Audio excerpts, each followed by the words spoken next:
Usually I just make It'll be the, a short one. That way yeah, it I was can gonna come say up just and make our, see, what we and I'm talked not about in short and seeing- sweet, because, There are other things. right. I don't wanna be here till 9 o'clock. I wanna be, I'm just here eating party right now. Fine, fine. We're trying to see the paper. Chelsea, do you want me to move on the warrant? That'd be great. Okay. Yep. So that's every time. Oh, yes, sure. Okay. And you will have. Okay, we're-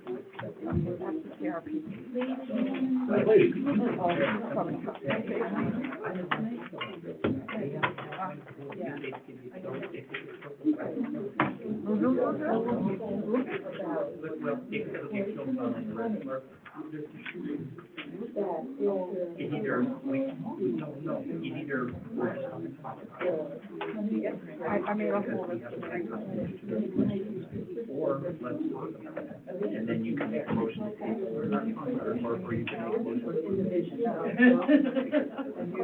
Yeah. But the thing is, things need to make it to the agenda because that's council's role to make those decisions. But I don't want my two cents here.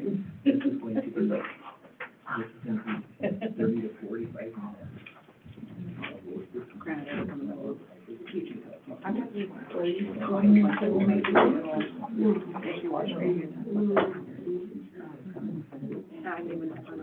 That's what this is for.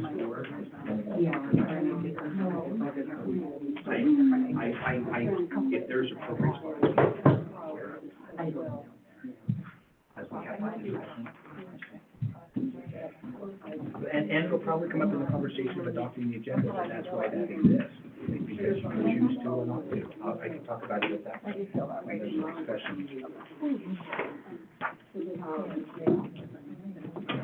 I feel okay. Ready to go to bed. Yeah, we're good. We got this.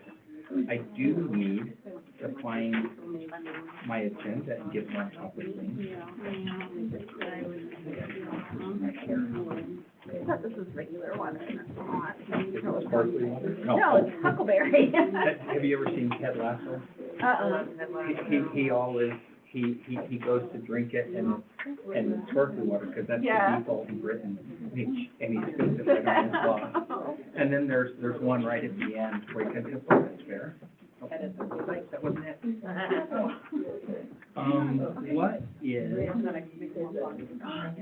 What is this? For the warrant. Oh, that's just a. Yeah, but this is right here for the, garbage inside my kitty. Oh, this is that, some additional stuff. Okay. Yeah. This is the whole warrants payable. Did you get them signed? So they have two signatures on everything? Right.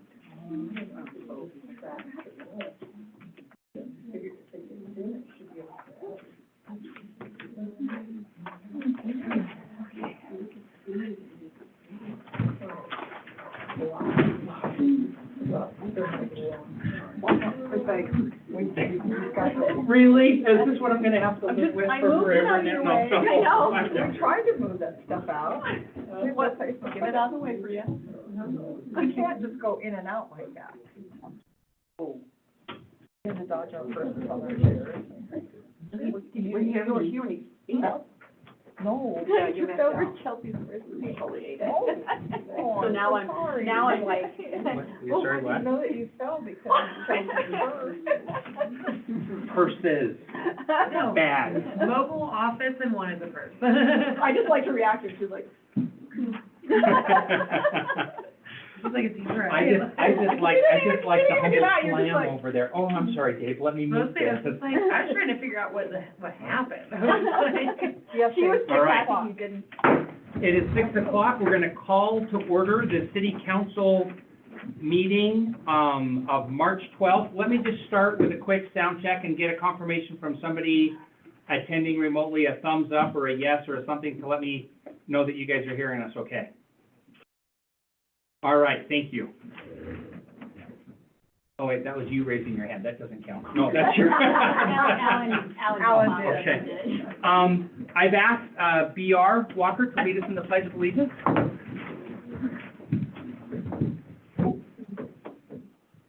pledge allegiance to the flag of the United States of America and to the republic for which it stands, one nation, under God, indivisible, with liberty and justice for all. Thank you. All right, let's start with the roll call of officers, please. Westwood, Here. Conley, Here. Daniel, here, Keith, Miller, Here. Ronnie, here, Tupin, here.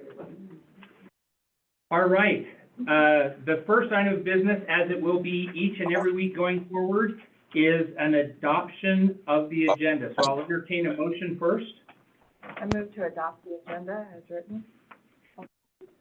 All right, is there any discussion that anybody wants to have? And this is, the reason that we have this is so that if things get sprung on the agenda that we have not talked about historically and had the opportunity to do so, basically council is accepting, yes, I understand this is a last minute thing, but yes, we're gonna go ahead and take on the negotiation and discussion.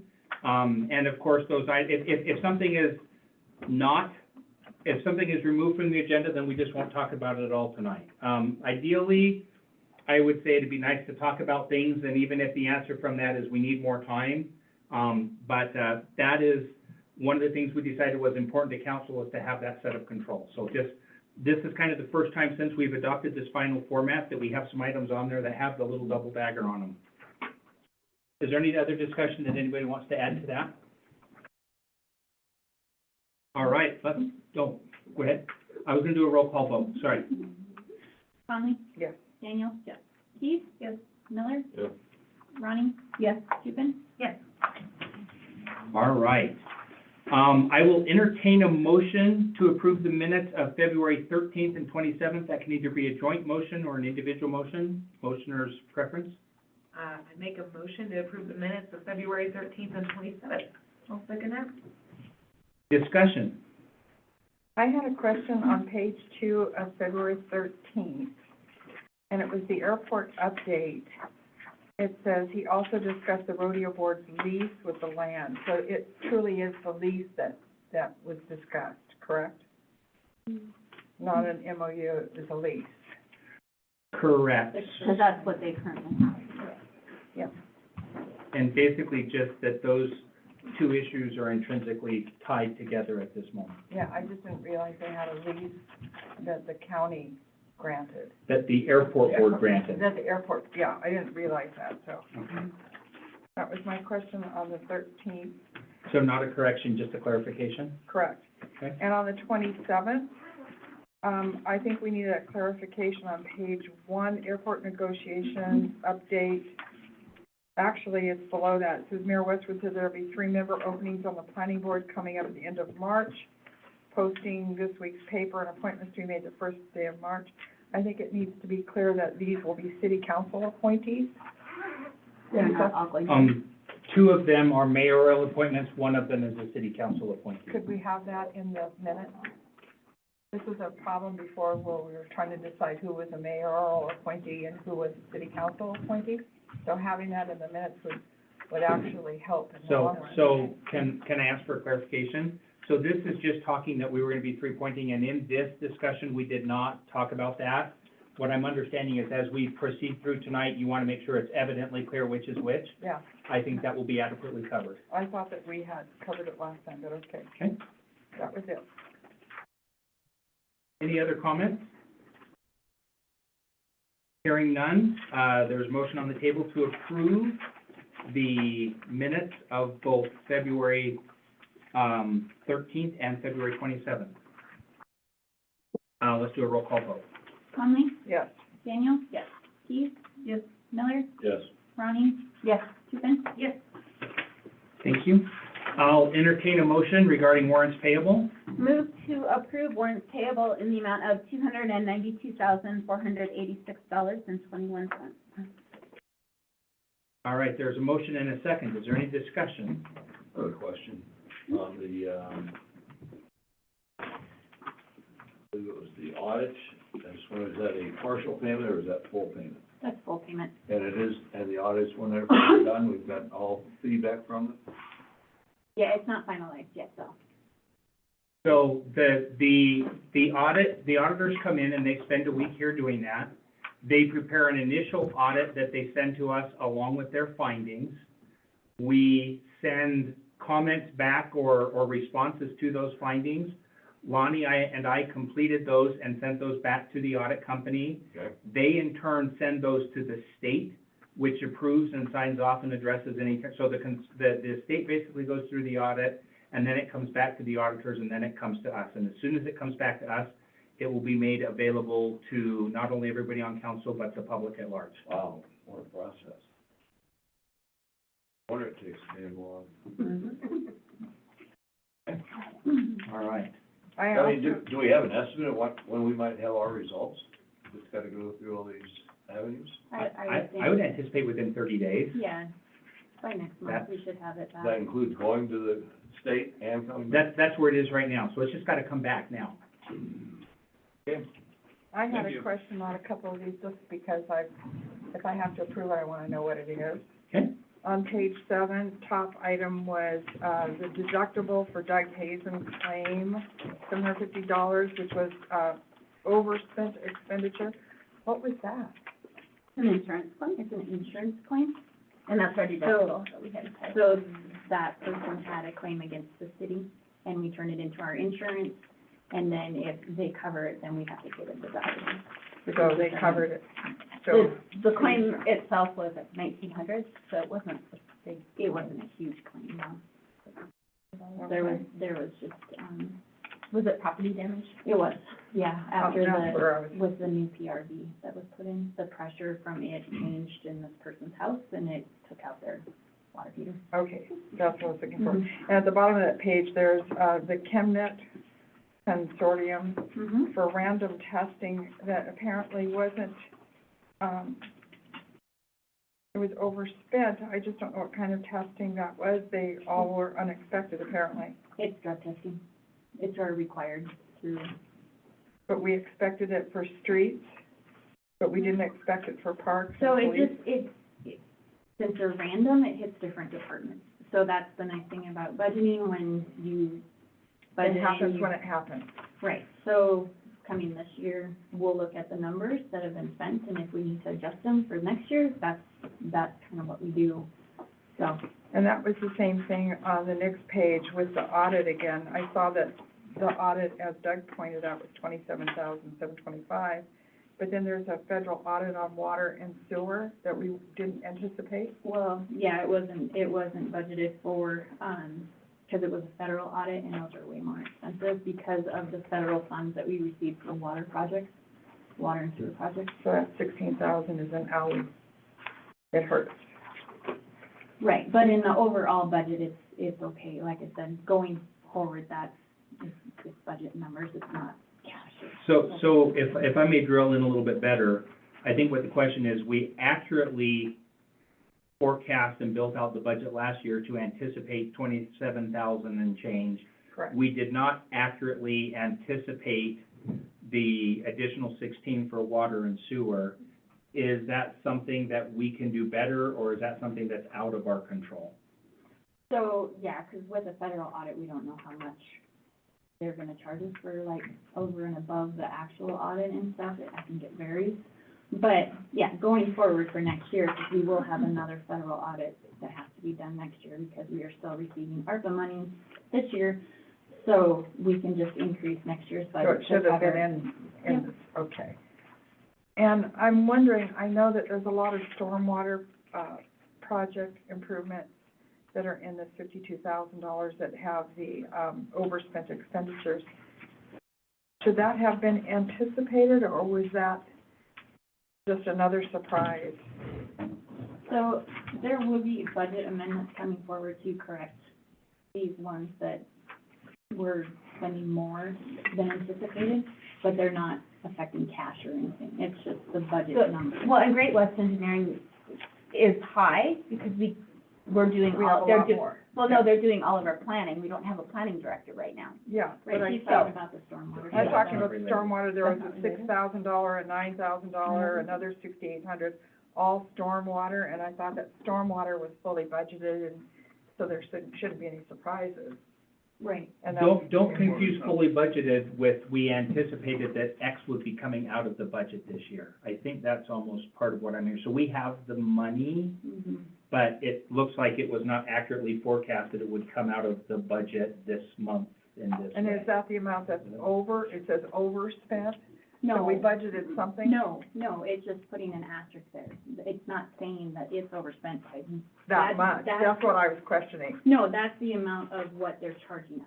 That's what they charged us, and And it's then- more than what we expected, That's but it's budgeted. not the whole entire amount. No. Oh, Is okay. there a spot on here that provides us a key of what the asterisk means, rather than just a What, it random says at the asterisk? top, overspent. Overspending, that's what I thought. And so I thought I the- lost it, okay. So I thought the amount listed there was the amount that was overspent. No, No. that's the amount that's being total paid amount.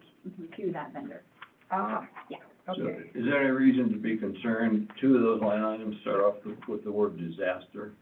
Nope, that is, no. So that's how the fund is named. It's tied to the FEMA stuff, but it was the disaster. It was a disaster, okay, Yeah, so that's how it's, thank you. I didn't know. And to go back a little bit at the one property claims payout, there are on occasions when, through our normal activity of maintaining the water, sewer, et cetera, in this town, there are unexpected costs. And so they may well show up on here, whether we have to spend somebody in to clean it, or we hire a resource to do that. It's stuff that the department heads build into their budget, unexpected stuff. But it may still well show up on here, because we didn't allocate it, that we're gonna be paying it to clean up Sure, somebody's sure, that's fine. floor, so. Okay, that's the end of my questions. I just wanted, And to be clear, I appreciate the questions. That's the part of the role of this body, right? Is you guys are the city's eyes. it would be easier just to say, yeah, it looks good, but Okay. Just a comment. Councilmember Key, yeah, hey, Key, there we go. Well, this morning, the mayor pointed out that, it doesn't have to be the admin committee that, signs the warrant. So if anybody You don't is want to. interested in doing that, it's enlightening to see where your money goes and, look through other bills, and I think Lonnie does a really great job. Like, she's answered every single question that I've had about those, but they're, most of them are pretty straightforward. And when you see, like the bills attached to what you're paying for, it makes more sense. And so I would encourage anybody who wants to do that to give it a try. I would second that. I know when I was on council, we did that, and particularly as new members came on, that, to volunteer for that duty to come in, because you are looking at everything, you do have the opportunity to ask questions and understand it. I had a similar experience when I came in as mayor the first day, and they said, hey, sign here and we'll make you stamp so we can just sign anything for you. And I said, no, it'll come to me and I may have to sign it 150 times, but I want to know everything I was signing. And then after a month, they said, we can give you a stamp and you can keep it, so that it's still, you still have that level of control. But I think, like I said, it's a great opportunity to jump in and see and ask those questions, so thank you for volunteering in advance. Thanks, Danny. No, I'd say coordinate with either the chair of the admin committee or your council president on that. they're the same. They happen. Any further discussion on the warrants payable? Hearing none, can I get a roll call vote, please? Conlon? Yeah. Daniel? Yes. Steve? Yes. Miller? Yes. Ronnie? Yes. Tupin? Yes. All right. Mayor's business, financial audit. I think I've already provided it. We have, the audit was completed, we received it, we got the responses back. I will own some of that delay because there was a cycle that I wanted to be involved in our responses going back, so Doug, that added a couple of weeks that I will own. But it has now gone to the auditors and up to the state, and it's on its way back, and as soon as it's available, we will make it readily available to the public as well as the council. City Clerk, do you have anything you want to add to that? Mm-mm. All right. The second thing is, we had in there is the airport negotiations. What I did want to just share is that I included in the packet basically the talking points that I went to. I had specifically reached out and pulled in a couple of people that I knew that had concerns or objections to the airport and involved those in kind of helping me build this list and flush it out. And it's just, and missing from this list, and I apologize, is the city of Bridger. That was an oversight on my part. There is one bullet on here that was not on the list when I went to the commissioners meeting, which is the second bullet underneath that identified by the city, that one of the city's main concerns, and this came up through many of the council meetings last year, is to minimize the cost to the city of operating and maintaining the airport, which is why we have this joint agreement between the city and the county and why we're working for the federal funding. So, as far as the discussions go, the primary stumbling blocks at that point, is the dissolution clauses. And what we came to the understanding at the last meeting, which to me was a great party, is that it's not going to be a one sentence clause fits all. And so, in other words, what is it the county needs to say? If the city pulls out, this is what they're going to pay for, versus what is the city going to say, if the county pulls out, what are they going to pay for? And the example we used, we've talked about before, if a landowner owns 1,000 acres and they lease the land to a farmer, he goes out and spends a couple $1 million on tractors, and then the next day the landowner says, nope, it's my land and I want to pull it back. There's a very likely possibility that farmer is going to go to a judge and get a judgment for detrimental reliance because he spent $2 million based on an agreement that we backed out of. What I don't want to have happen, this was a concern from the city side, is if the farmer pulls out the next day, we don't have to buy his tractors. And so that was just basically each entity had their own concerns, and so each entity is writing up what their concerns are if the other parties back out. And so the attorneys are working on that. And then the second thing is just that we're reviewing all of the insurance that comes into play to make sure everybody is adequately covered. So that's really kind of the highlights from that meeting. I'm happy to answer any other questions. Okay. Do you foresee this getting, finished up by our deadline that we established? I think so. The concerns that have been addressed have all been addressed civilly, and they're identified. There's attorneys involved, so I daren't make any guarantees, but I'm not worried that, I think we all know what this looks like when it's done. It's a matter of coming up with the language that everybody feel adequately protects that. Councilmember Conley. It's really hard to go first names to last names when you get up here being official. Is there any problem with the survey of the airport area, the new survey? Is there any points of contention with that? There is not. I'm actually kind of saving that to last. And the biggest part that there is some discussion when we talked about, and I should clarify, when I've talked to individual council members who were involved in the discussions last year about why the boundaries were set, say, to the fence as opposed to the road, it was primarily to protect trails.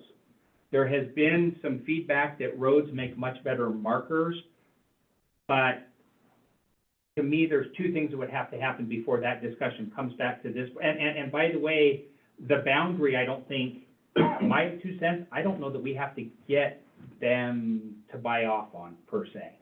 Because that's our border. The MOU is what they have the right to do within those boundaries. Right. So I think ultimately we want them to accept it, and that'll be part of the agreement, but they have a smaller stake in it. But the two things that to me would justify a potential change, first off, is if the west border changes with the creation of a park over there. Right now, there's a JAG in that comes out. If that ends up not being involved, then that would be a change. And if we're reopening that conversation and we can adequately protect the trails, I may propose to this board that we have something else, but that'll be solely this board's decision. Okay. But it's basically, what we tried to do is identify the whys behind it rather than this is a solution, to see if there's other ways to address it. When we're all said and done, the survey, an actual survey, if we get the FAA funding, they will actually come in and pay for that survey. So that's another benefit of that process. But given that there's not really contention over that right now, that's not where the area of focus has been in the discussions. Other questions? All right. So other, a couple of changes. So this is primarily for people at the council so that you know if there's needs to share. We made a couple of changes to our Zoom room setting. So we can now designate co-hosts, and co-hosts can share to the screen. So if you've got presentations and stuff that you want to need to do, we have the technology, we can do that. The secondary thing I want to say is we have resolutions. There were a lot of resolutions that were in the council discussion.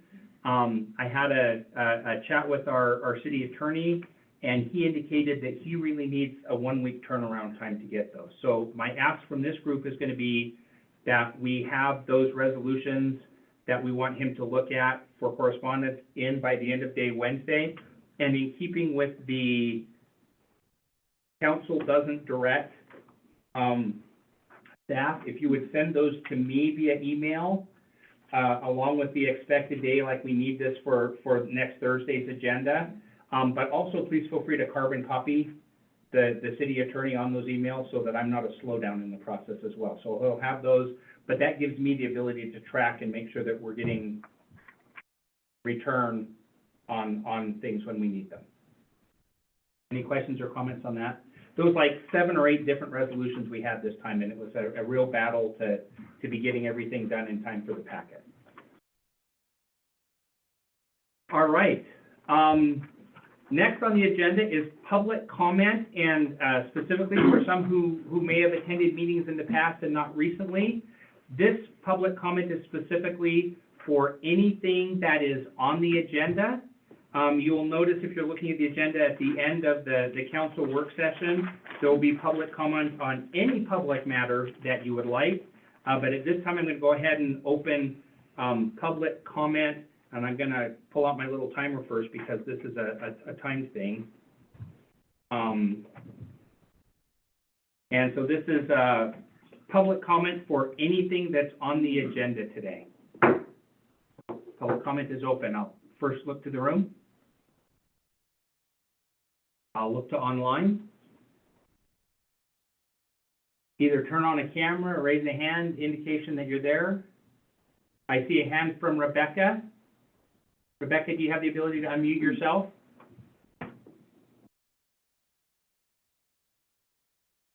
Oh, that's your cursor? I think that's it. Oh, that's your cursor if you move, oh. That's what you move the cursor down to the bottom corner somewhere, just wiggle the mouse. Sorry, Rebecca, didn't mean to call you out. All right, going twice. 3 times, public comment on the agenda is closed. All right, action items. So there were 3 terms expiring. I'm sorry, I'm gonna back up. In the other on mayor's comments. This is just by way of information. I had 4 land uses that came in. One is for Cruising Red Lodge. One is for the Beartooth Rally Camping.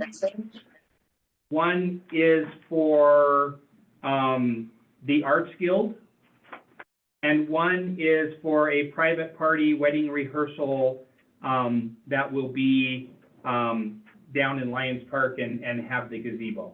And so these are all in, and so they're registered on the calendar. We do not have a calendar, so we can compare and make sure there's not conflicts as those come in. I apologize, I meant to do that under the other part. All right, so down to action number 9, appointing of planning boards. So we had 3 terms that expired. 2 of those terms are mayoral appointments. One of those terms is the council's decision. And it's very important to me that we got that on the books because I want to make sure we have a council appointee on there because there's supposed to be a council appointee. So that third one I am leaving to council. So what I would like to do is I will announce my 2 decisions, and then I will entertain a motion to approve the mayor's selection of 2 council members, and then we will move on to the council's pick. So I would like to use my two mayoral picks to reappoint Al Bloomer and also to reappoint Susan Foisey. I've had the privilege of serving on planning board with both of those. I think they bring important and different perspectives to our planning board, and so I will entertain a motion to approve those two selections as our mayor's picks. I move to approve mayoral six of reappointing Al Bloomer and Susan Foisey to the planning board. And I second. Any discussion? That was good. All right, thank you. It was also the easy way out, but. All right, so next we have a, Do you want to roll call? oh, I'm sorry, now let's go ahead and do roll call, just to make it official. Okay, Conley? Yes. Daniel? Yes. Keith? Yes. Miller? Yes. Ronnie? Yes. Tupin? Yes. Thank you, keeping me straight. All right, so that means we have one more position that is available on the board. We received 2 letters of application. They were both included in your packet. You have Pete Critelli and you have Lee Stevens that have both submitted and applied. The way that this works is I will open the floor for nominations. Council may make choices for nominations, and then somebody moves to close nominations, and then we go through and vote in the order that they were nominated. Are there any questions on the process? So I move to open the nominations for the city council appointee to the planning board. All right, thank you, because that was the right way to do it, and I was gonna say, yeah. I knew you wanted me to do that. Yeah, all right. I need a second. I second. All right, nominations are open. I would nominate, as much as I like both of these candidates, I would nominate Pete Critelli, due to his experience on the planning board, previously both county and city council and all of the others. And Pete would be my choice of the two. Is there a second? I'll second that. Are there any other nominations? Or a motion to close nominations, either one? I would move to close nominations.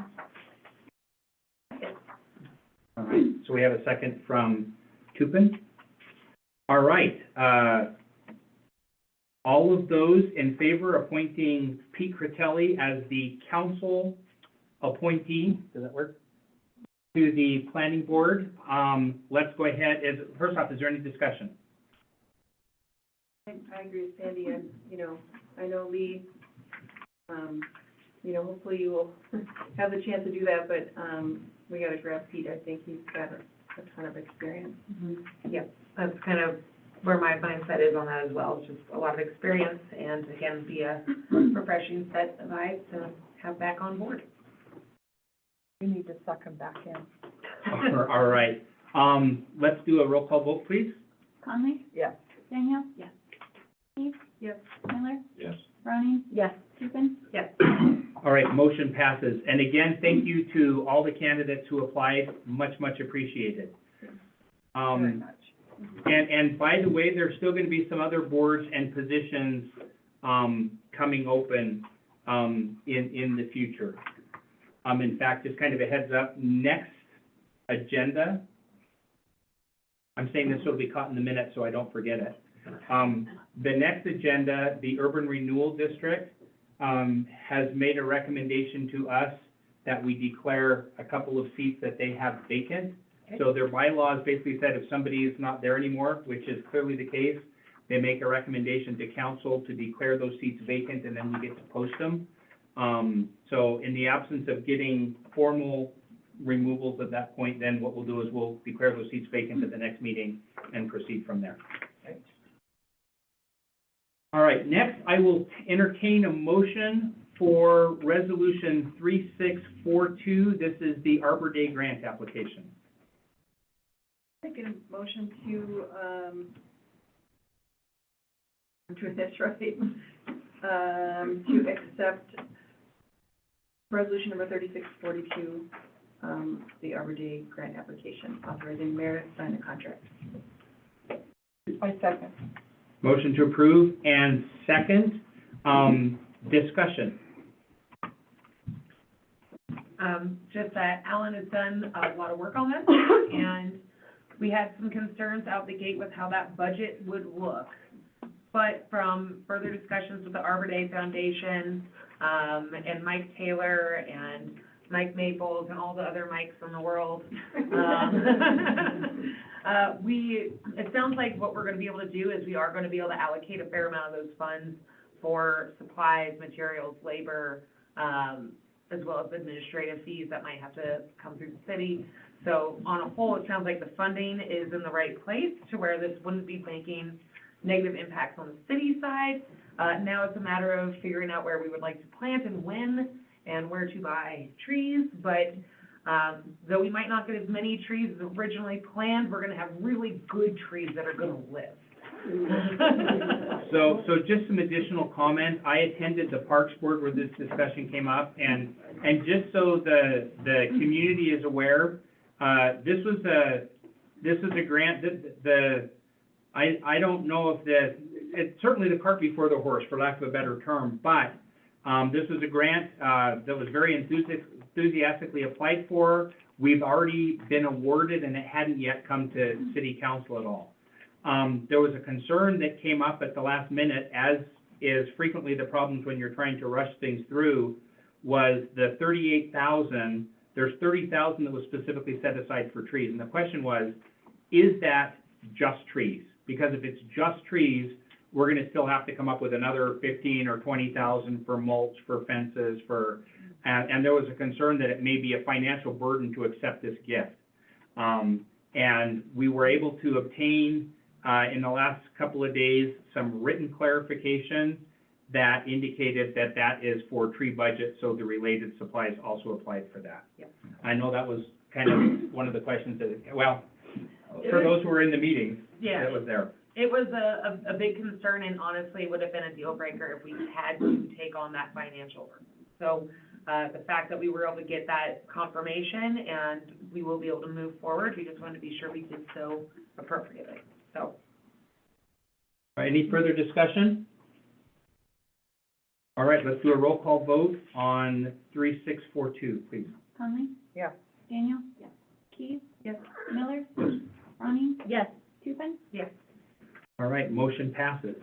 Do we have to do another motion for authorizing you to sign this, or is that sufficient? I think that was in the motion. That's, That was the entire motion. Yep. okay. Correct, thank you. Is that, I was thinking it was spelled out in the resolution as well, so, or was that just in the motion? It was spelled out pretty clearly. Do you want me to read it, just for the record? I think we're good. I think it was just a question, so if Yeah. Councilmember Conley is satisfied, I'm satisfied. I am, good. All right. I will entertain a motion for 3643, the EPA's CPRG grant.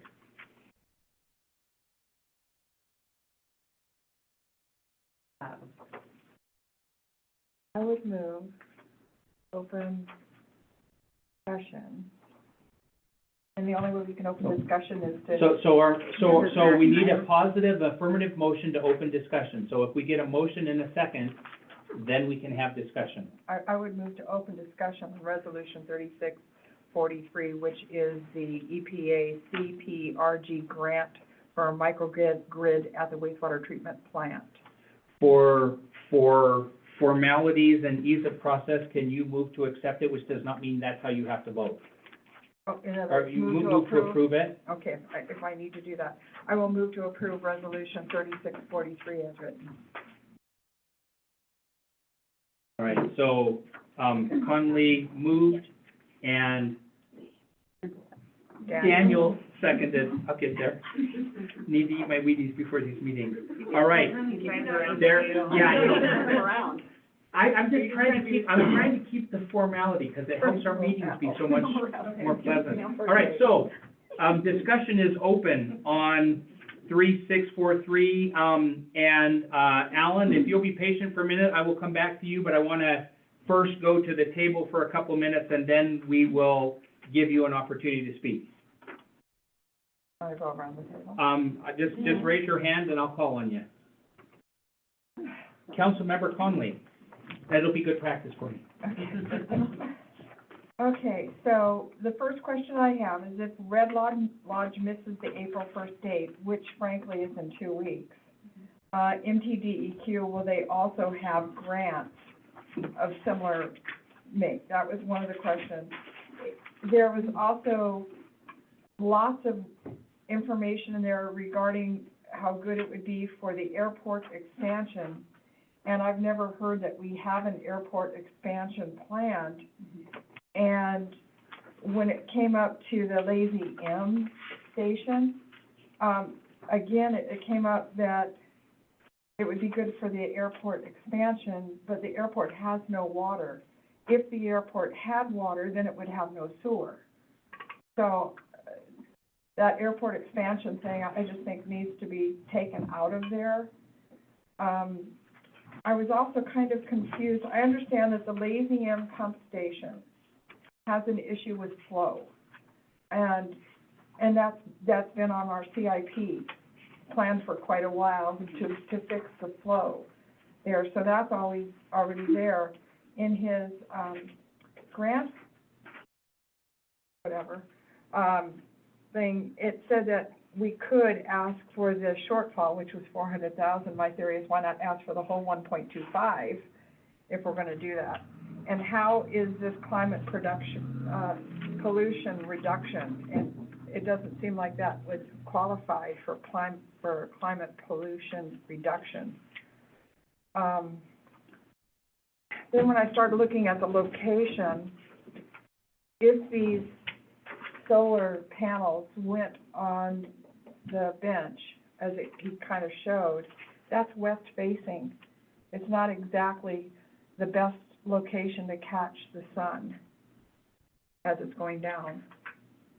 So I have a problem with location, and of course, there's just, and like how long will the batteries hold the energy? Is it less in winter?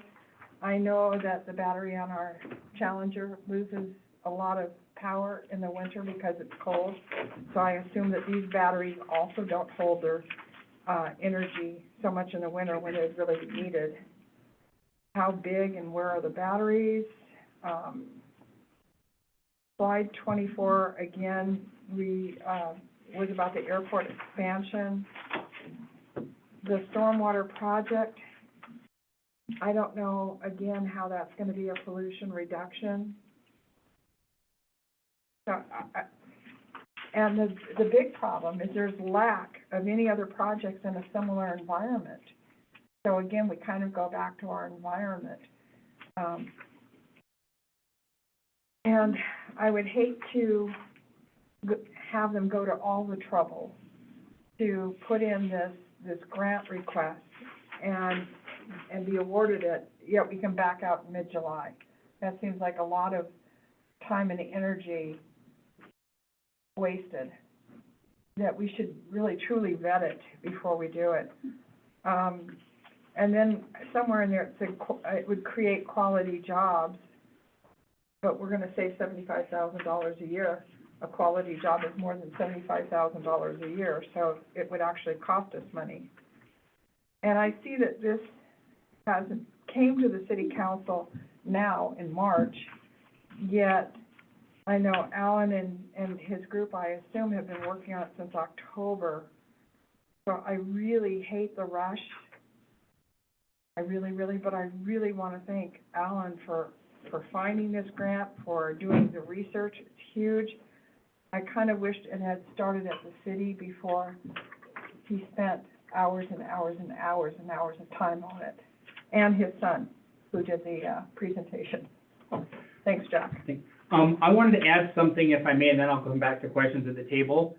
So the council received over the weekend a slideshow presentation that is not in the packet that the council all has in front of them. Yeah. That will be included in the minutes for tonight, so that will be posted in the packet for next week. So it will be available to the public. It'll just be after such time as we've had a decision, which to kind of tag on to Councilmember Conley's point is problematic, because this is something that can significantly impact the feel and design of the city, and I don't know how much the city has an opportunity to jump in and weigh and add their feedback, whereas they haven't seen this up until that point. Anyway, I'll get off. Other hands, please. Councilmember Tupin. Hey, good job. Crushing it. So, since starting on council, I was appointed to Sustainability Board and Parks Board, and this has been an ongoing conversation.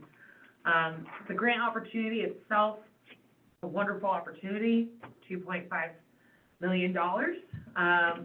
That being said, when we have spoken with the city attorney as well as Mike, the Public Works, and we also were in a position where we didn't have a Public Works Director for a period of time, nor did we have the city planner, so it was being thrown into our courts without really having a good way to have an educated decision on what we should do moving forward.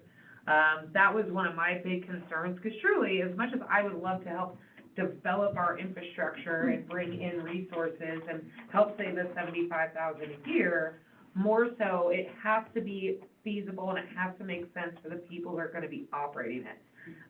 There were concerns from the city attorney as well as Mike in terms of how that's going to tap in to the current grids and to the current systems, how those batteries, the battery life is going to be, where the location of the solar panels would be. Is the ground stable enough for these solar panels? What's the maintenance going to look like on the panels? We had a long laundry list of questions, and Alan has done his very best in finding the answers.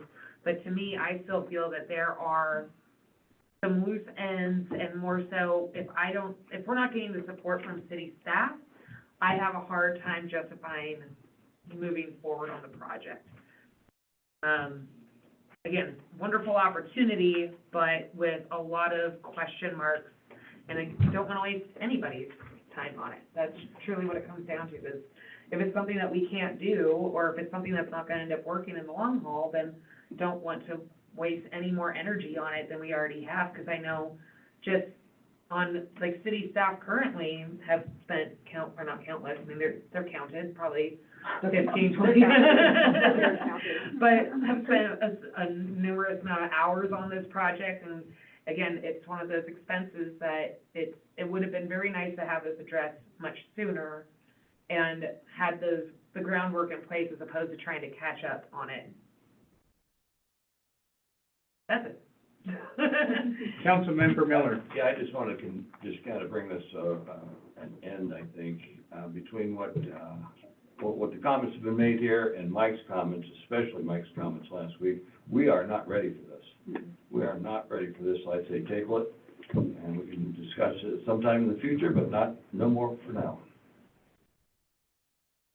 Let me look for other comments.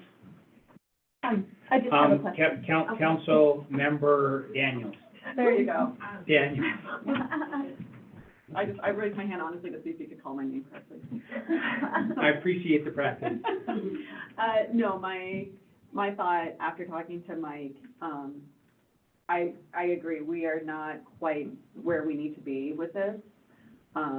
It makes me nervous with tying up city land on something like this where we haven't really done a lot of vetting on it.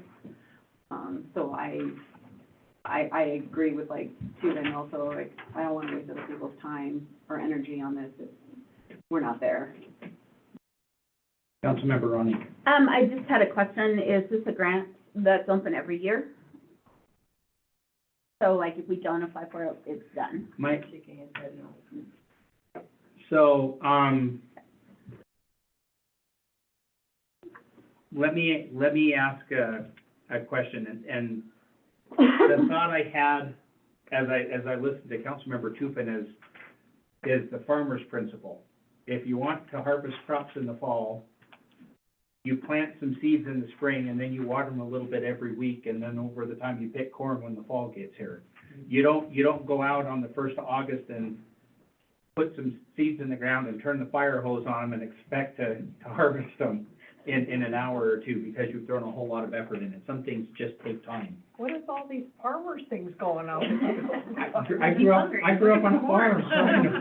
Anyway, let me ask council, Yes, I'm sorry, Councilmember, Keith. We- I was gonna get there. why don't you point and say council member, and then we can say our last name? Yeah, also a fun exercise. Because that's a failure. Okay, go ahead. Don't look at it as failure, look at it as learning. Okay. My question, Sandy brought up the fact that we can back out by July 9th. I missed that somehow. It was in the presentation. One of the slides said Okay, that yep. we could apply and we could back out, in July. So I guess my question for Alan is this already done, ready to submit? And you've done all the work already?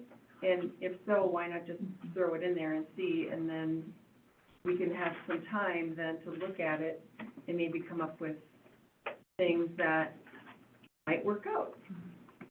So let me ask, let me kind of do a brief question. So my understanding, and Alan, please interrupt me if I'm wrong, the grant itself has not been completed. So Amoresco is going to assist in preparing the grant, so it has not yet been presented. To your question about why not just go ahead and throw it in, the question was actually raised, do we need to take this to city council for approval before submitting the grant? After I got my heart going again, because even if this is a full grant and there's not a match, it's still city land. It's still maintenance, it's still design and several elements there. If the council would like, and I'll offer that as a proposal, we can give Alan a 10-minute window to do his presentations and answer direct questions. And then I will offer our Public Works Director a type to respond. But at the same time, if that's, I will leave that at council's discretion, if you want to have that presentation, or if you want to move on. I think we should move on. Like Chelsea said, we've already wasted a lot of time. I don't want to take Alan's time or the council's time or the community. It's not, we're not ready for it. I second. I would like, if I could, to hear from Mike, because I wasn't at the meeting where he had his concerns. Yeah, I wasn't either, so Yeah, because I mean, I have the presentation from Ellen, and I read through it, and it answers a lot of questions, but I'd like to hear city staff, and I have Dennison's letter, So if that's okay. question has been called on the motion. Are you okay if we have our Public Works Director speak for a moment? Speak again, yes, sir. I'll be sure. Well, yeah, because not everyone's had that That's fine, opportunity. that's fine. You brought up Okay. some very good points. Well, I heard cart ahead of the horse and not properly vetted, so those are really applicable to this. I did learn a lot about it, working with Alan on this. And everything I learned from our standpoint in Public Works, we're not ready for this. I don't even know if we have the ground for it down at the sewer plant. I certainly don't think we do at the water treatment plant. I did talk to the engineer from Missoula where they have, I think 1,000 panels. And I asked him why they didn't do batteries. He said, because the technology's not there. I called Northwest Energy, and they said the same thing. They don't do batteries because the technology's not there. I don't feel like we should get into that. And it does bring up a big maintenance issue with batteries. And we don't know what it is. So we don't really have the space. I started looking into the solar panels we have at the sewer plant. And people laughed at me when I said I'm gonna figure it out. And I am, but we don't even know what we're saving there right now. We might be saving a lot. I'm gonna find out, but I think before we invest more, we should find out if what we have is actually working. The maintenance down the road, I've been told that it's all taken care of.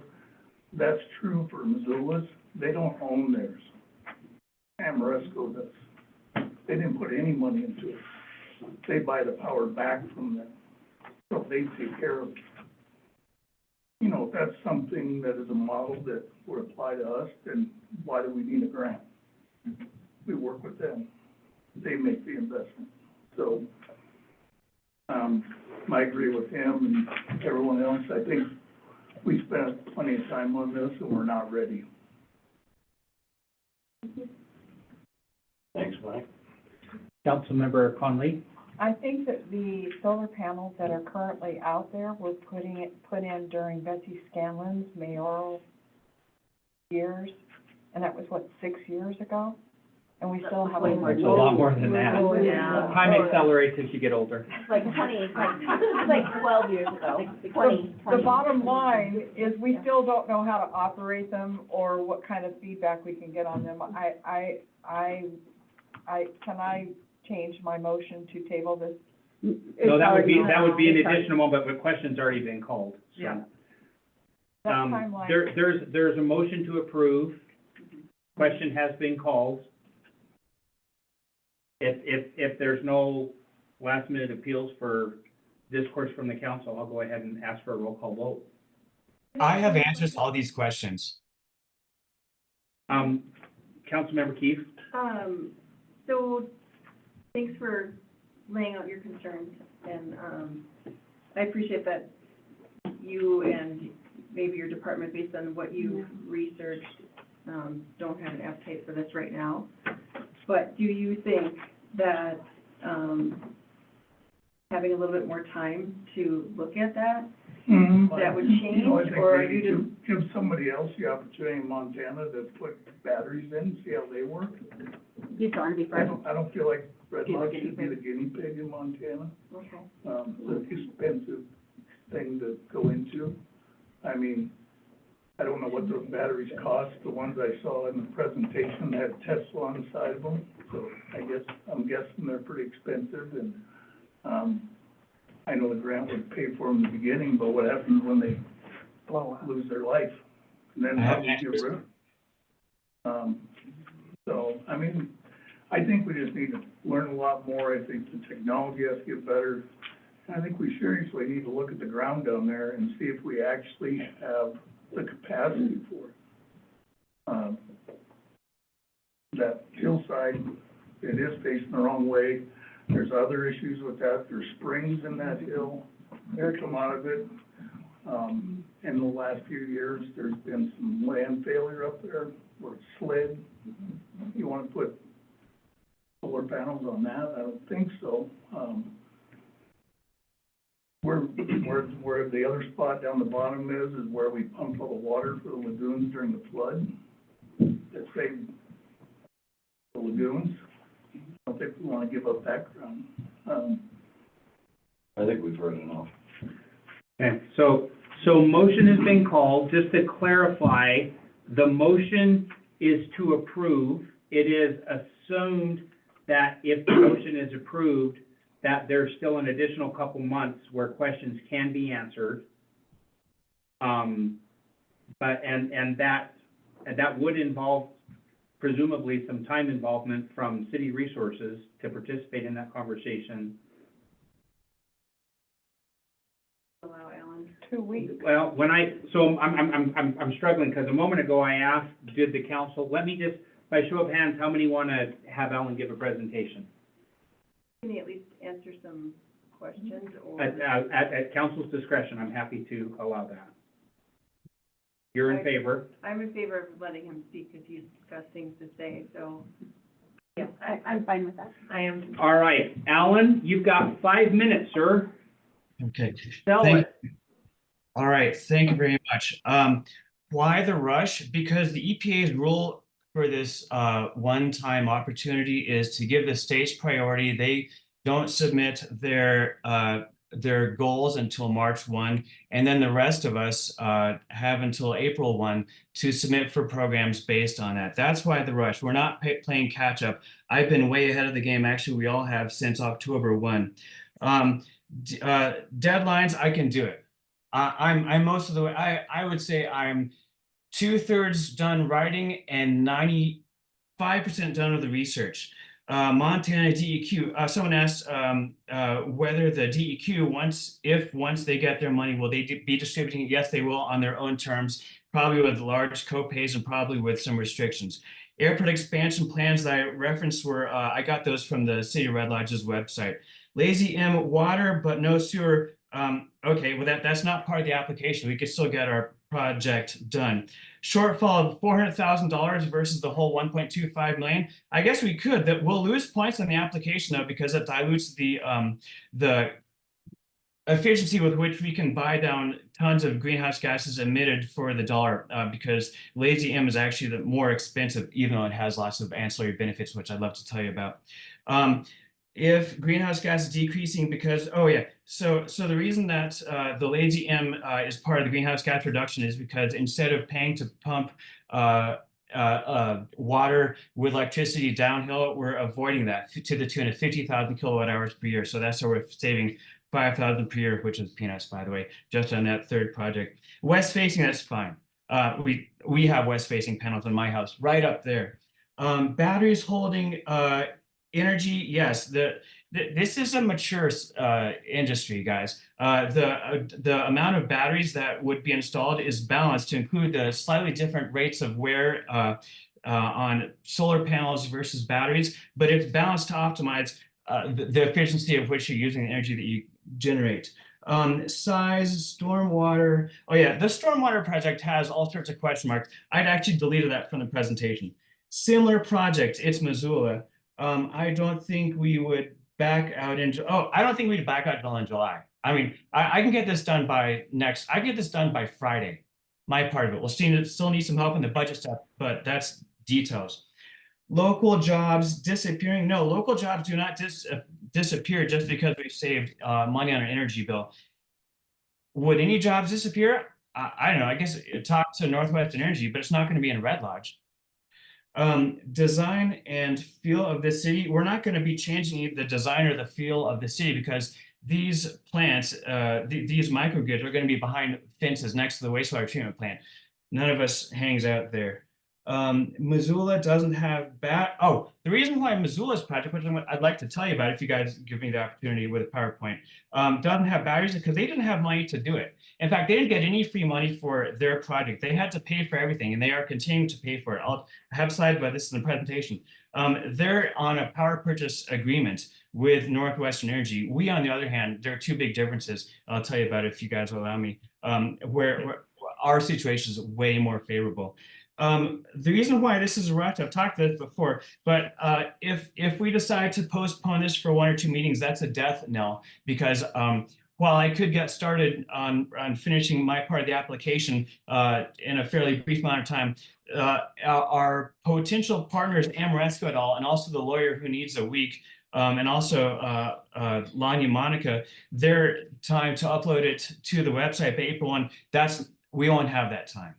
I'm willing to take the risk of doing wasted work, but the partners are not. So a delay is a death knell. About the 15-year-old solar panels of the wastewater treatment plants, I did an in-depth presentation about 2 years ago for the Sustainability Board, and found that their current production, which was 2 years ago, and that was based on, as I recall, reading right off the meter, was 80% of what their first year production was. So that's not much degradation, and it's certainly in line with the 0.5% to 1% annual degradation, which is industry standards. I have a presentation which I've been practicing. I'd love to. I can give it to you in 10 minutes or less, but those are the answers to the questions which I've heard just now. You timed that well. You have 9 seconds, so thank you. Back to the table. Any last comments before we take a vote? All right, can I get a roll call vote, please? Conley? No. Daniel? No. Keith? Yes. Miller? No. Ronnie? No. Tubin? No. All right, motion fails to receive affirmative votes, so the motion fails. Thank you. Alan, thank you for your time. I know you've worked on this. I know you're energetic. I appreciate that. Please keep looking, and please reach out to the city sooner so that we don't feel like we have to make very big decisions in very short time frames. Just an application. Thank you very much. I appreciate your consideration. correspondence. So I've already mentioned the presentation that was received by council, and that will be included in the packet as correspondence so that everybody has that to review as well. Any other correspondence that council has to share? Did receive an email over the weekend from somebody, and I apologize for not remembering their name exactly off the top of my head. Give me one moment while I pull it up. Yes, thank you, Dan. And he was concerned because, and I think there's a few more questions that come in around this. But he was concerned about when there was diverted traffic through the trailer park or through Mountain View Springs, or Mountain Springs. I got a Was it stormwater? Because of the stormwater project? And that's it, because he said it was diverted from 212, and I don't remember when that was. Well, it dates back to 2010. Okay, so before I moved here. That may have even been like the roundabout.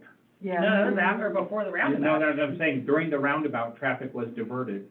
Right, oh, so maybe that was, because if it was in 2010, that was before I was here, and that was before the roundabout. So, here we go. So he sent an email with concerns on that, and I just feel like it's worth addressing that he did reach out, and that sounds like there's gonna be some follow-up questions that we need to have on that. I will get that to everybody. Again, I believe I received it yesterday, and I just think it's worth looking at, and if there are questions, we can reach out to them. Just as a fact, it did come today.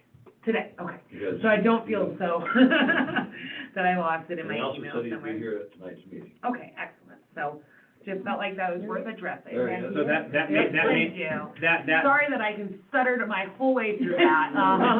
So- I did want to make sure that it got addressed. we'll have a public comment at the end for anything not on the agenda, and we'll certainly invite him to come forth at that time. And then my only question is gonna be, is do you have a feel as to which standing committee it would probably be addressed to take it up and follow up with? That would likely be either Public Works or Land Use and Planning.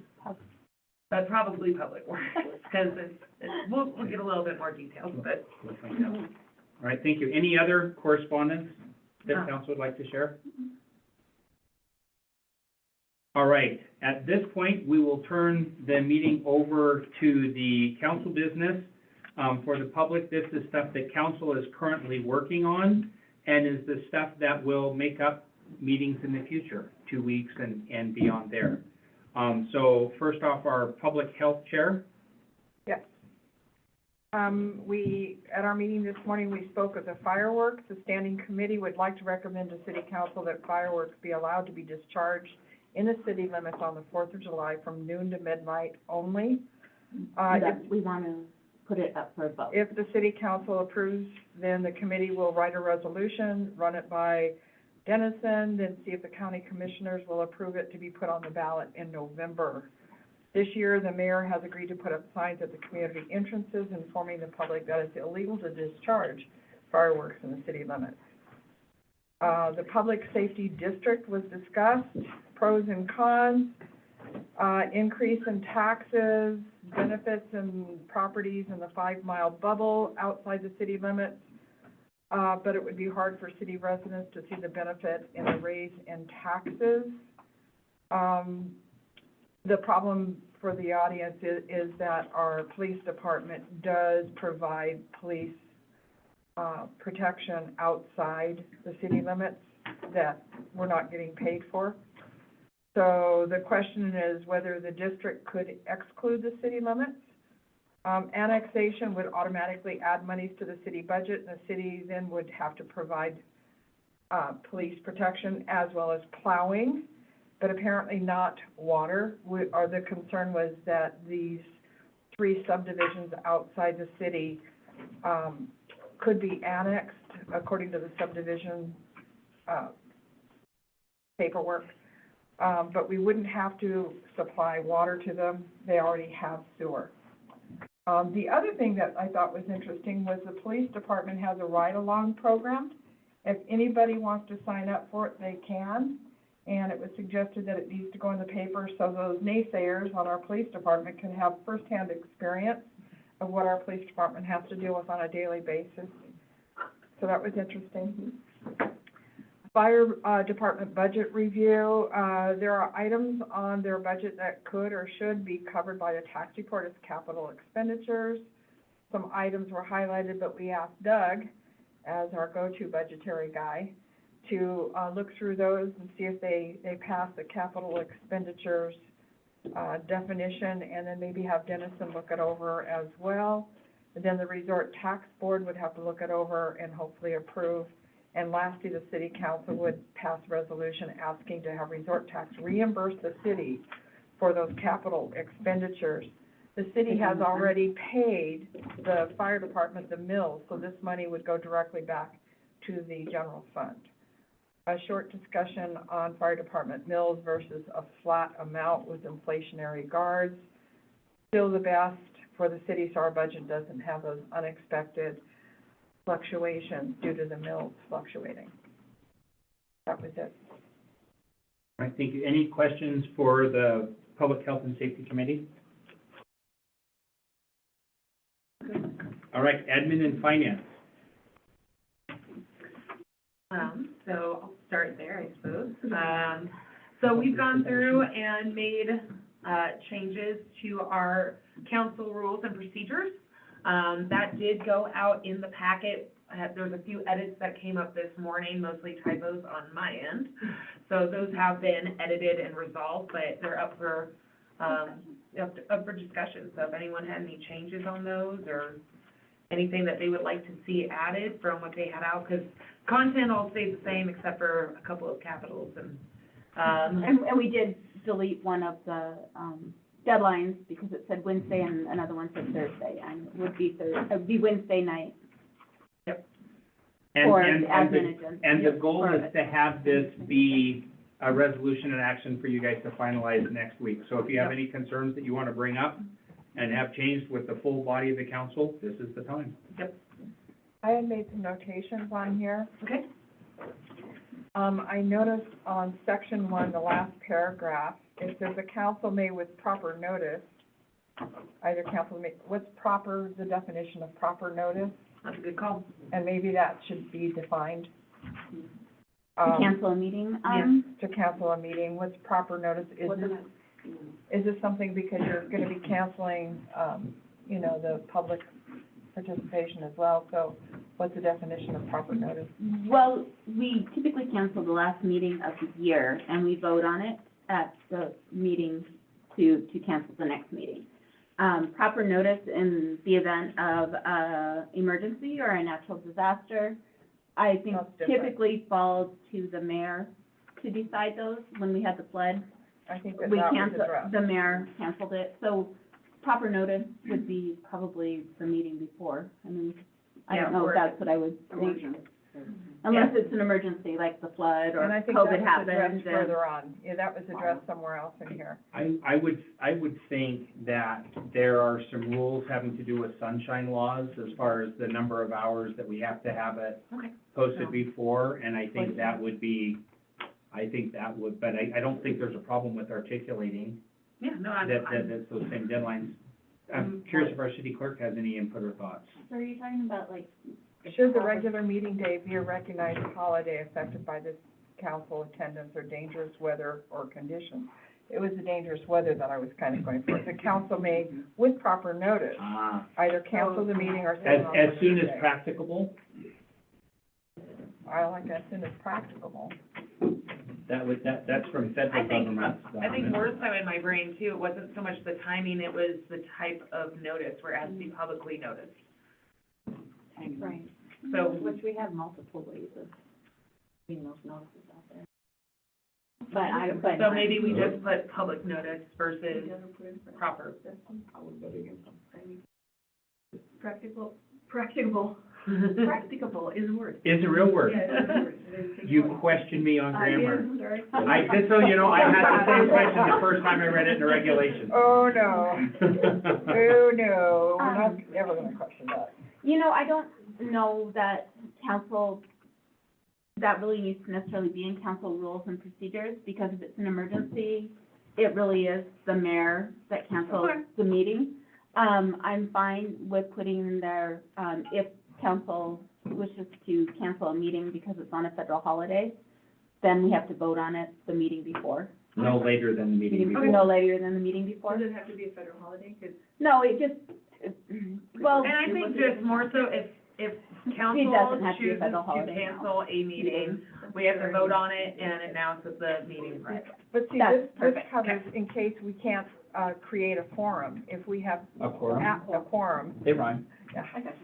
If we can't do a quorum, and we find that out at the last minute, somebody has an emergency with family, and we no longer have a quorum, then we have to give them notice. We can't give them notice 2 weeks in advance, or a week. Well, I in think advance. That's where the. There's also a section on quorums where if you can't have a quorum, then Yeah, this is Essentially, different. meeting This is is null. just canceling a This meeting. is affected by council attendance, yeah, or dangerous weather or conditions. yeah. Get rid of the dangerous weather conditions, because that would then be up to the mayor to cancel the meeting. Okay? And then just, if we want to cancel a meeting like we do every year, we cancel the last meeting of the year. The holiday I can understand. Yeah, but no, and I wouldn't even put that, if Yeah, council we're just wants gonna say if they to. wanna cancel a meeting, it could be the 4th of July, or it could be the 8th of July, and you know what? We're gonna It be could be my busy as birthday. hell. So then it has to be a planned cancellation at the prior meeting. It has to be voted on at the prior meeting, 2 weeks before. No later than the prior meeting. No, Yeah. no later So than. this last paragraph should probably be rewritten. I'm doing That's it what right she's on now. Okay. Yeah. Okay. Because frequently the Christmas meeting is canceled in November, or. Right, And right. basically, Yeah. it's giving the public a heads up well in advance. Exactly, and that's really all I wanted to put in here, is that, And- because I and know we we've won't- done it, and it just doesn't always necessarily Right. fall on a holiday, so. Right, yeah. And I have other comments, but Yeah, go ahead. wouldn't it be better if I just sent them to the council members? No, we should At discuss at it. this point, post them out, because Okay. the goal is action next time. Okay. Yeah. Under section 4, a quorum of the council shall consist of 4 city, council members physically present at the meeting of the council, the affirmative vote of 4 council members at a lawful meeting. And I think it needs to say the affirmative vote of 4 council members physically present. This is where we ran into problems with remote. So it needs to say affirmative vote of 4 council members physically present at a lawful meeting of the council shall be necessary to adopt. I have zero problem with that. I would have a problem if it said contrary, because I think the charter, well, I know the charter outranks it, and it would be a legal opinion of that, but you're just restating the charter, so I have zero problem with it. I think that it clarifies that they have to be, that 4 votes have to be of the 4 council members physically present. And so I thought it would be just a clarification, kind of one would assume, but we don't want to assume. Council is gonna approve these, not me. Okay. Section 5, it says that council members may vote remotely by the city's approved meeting site software. This is in the event of a declared state or national emergency. Yeah. Right. And it says, and must be physically present in the city limits of Red Lodge. Well, how to determine that they're physically present? In the. IP addresses. And that is actually a thing, but. But if we have to evacuate for a Yeah. fire, then, I mean, that makes 0 sense. That they have to Yeah. be within the city limits? I would, Yeah. If it's an emergency clause, does that need to be in the because the one time we had this happen before was COVID, right. and it was an emergency declared based on the conditions of the emergency. And I would think if there's an emergency situation, we need to understand what the conditions of the emergency are, so does it need to be in here? I didn't like it, because if we were evacuated, it would be to the county, and we're no longer physically present in the city I would limits. just get rid of the physically present in the city limits. Yep. Because if we end up all up at the fairgrounds, we're not in the city limits anymore. So just leave it at, city-approved meeting site software, period. Yeah. So is the intent of that a preemptive emergency declaration format? I mean, is that? It's been in there the whole It's time. a declared state Yeah, or yeah. national emergency, a declared state or so if Yeah, the I state think- or the feds declare an emergency, I then think, remote voting is okay. I think actually we need to say a city emergency, because if we have a flood or a fire, and it hasn't been declared yet, and we have no access, we've been evacuated, I mean, I think it needs to be a city emergency, not necessarily a state or federal emergency. I Well, think we we could can do all add three. city, we could do city, state, or national. Yeah, Are we doing okay with the laissez-faire, or do I need to start asking for hands and pointing? We're good. I think we're good. Okay. I enjoy this kind of format. Okay. Sorry, you guys. No, No, it's no, great. I just think it needs to be, yeah, I think city emergency needs to also be in there. I have changed that as well. Now, the portions that are in yellow, are those the ones that were changed by Yes, resolution? Correct, that was all added. Okay, because I saw on the bottom of that page, section 6, the 4th paragraph, I'm not going to talk about your not cap S's and stuff like that. Thank you. Yeah, she already got it. But It's because I straight up, I had them as subcommittees prior, and I Okay. just copy and pasted standing I committee would over do and the over and same. over again. So, Each standing committee shall be required to, blah, blah, blah, blah, and distributed with the packet, council packets. Minutes will be available to the public, meetings will be recorded. The last line is, meeting agendas will be submitted to the city clerk no later than, And now it needs to, Yeah. it will say Wednesday at but it's midnight. also on the next page. Right, but So it well, doesn't, two different there are two things. different agendas. Yeah, No, it's those standing committees These yeah, are we standing get ours committee- in earlier. and Yeah. the agenda. meeting agendas, okay, Standing one. meeting agendas. This should say then, city council meeting. You're talking about city council agendas will be limited, will be submitted. No, that, yeah, but get rid of that, because it does. That's right. This is repetitive to that. Right, no, this will be standing committee meeting agendas will be submitted to the city clerk no later than midnight, Wednesday at midnight. But you have agendas for standing committees must be submitted, you have that here. Yeah, that won't be, yeah. So you that- have it in two places. Right, Or we just get rid of it here. consolidate it. Okay, get rid of We did it that this morning. there. Yeah. Thank you, I Yeah, got we- that. Not again now. I know. Yeah, we got her on that. And we All can right. change to it end of day on Wednesday, end of Yep, day. end of day on Wednesday prior. Okay. Yeah. All And right, then, bring the cats in, okay. Councilmember Conley, you still have it?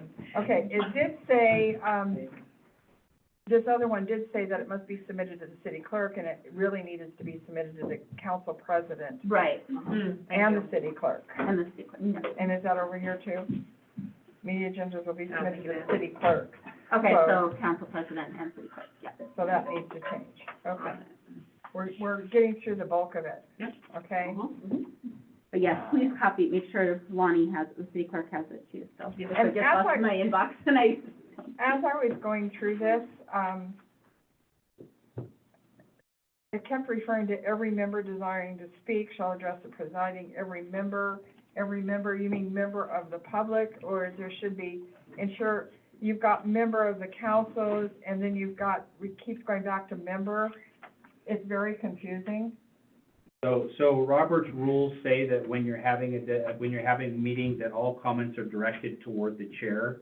Mhm. And that's for formality, and like I said, we're getting a little bit In the weeds. loosey-goosey with this part, but the intent is to allow council opportunity to chat as well. But when we go to public comment, and maybe that's where we specify it is in public comment, because I think that's what the original rules were. I think that the misunderstanding here is the word member.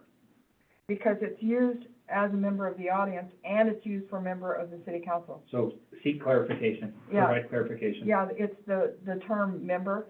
It Yeah, needs is to say it- exactly who the member is. Are you giving me a specific section to make an edit, or are you telling me everywhere? It starts in part 4, agenda, section 1. No, there's no mayor there, there's no member there. Order of business, I picked it up, I'd been reading it, but I picked it up on, section 6, rules of council debate. Council shall proceed in accordance with the following rules, every member deciding to speak, and I think it should say public member. Okay. Or member of the public. And it continues on, a member once recognized, any member of the council, so that one says member of the Yeah, council, I but- think the other should say member of the public. And just, I think look through it and just make sure, is this apply to the public, or does this apply to the Nope, council? that's an Because there is easy- some of that that's the council too, where it should be raised and. Member of the council, member of the public. We'll It's do a where- word search and see where it says it, and then. And then it goes back, no person shall address the council, so person, member, let's clarify what we're. And, gosh, where am I? Section 2, this term is odd. Oh, that's again where the members must preserve order and decorum. And that's not, that's everybody. Yes, everyone should, then it should just say everyone. Orders, okay, advice. On, part 10, ordinance and resolution, section 2, the second sentence says, for review and advise as to form. Is it, the sentence is, all proposed ordinances and numbered resolutions shall, before presentation to the council, be presented to the city attorney for review and advice, or advise? So the history behind that I can speak to. The original wording was, shall be presented to the city council as to form and legal for approval. And the change that it had here is we had a de facto veto with city attorney blocking things from coming to council. So attorneys advise as to content and form, and then the council, as with all legal cases, the client has the option of ignoring their legal counsel to their own peril possibly, but that is the right of any, attorneys offer opinions, Yeah. and doctors practice, get used to it. So advise, Advisement. so advise is the correct term I here. think, In that way. that's what it sounds like the wording you read is not what I remember, but Not it was, And advise as to We didn't form. change it. yeah, they Yeah. shall advise as to form and content is the correct way, the grammatical. Okay. They give advice or they advise. Okay, that's correct. Yeah, it's correct. And I kind of questioned, section 3 in that same thing. It's about, in the second paragraph, it's about, the reading of the ordinance's title and number shall be sufficient to constitute a reading, and an actual oral pronouncement of each word contained in the proposed ordinance is not required. We don't have to read the Basically whole saying we don't resolution. read the same, And it shall shall be be waived. Okay, You read the number in the title, and that's it. Yeah, we don't Yeah. sit there and read the whole resolution. and it's been published. Yep. Is that all, Councilmember Conley? That's all I have. All right. Any other council members with input on the minutes? On the. I'm sorry, on the council rules and procedure. I think so, good. We will have this for vote at our next meeting. Yep.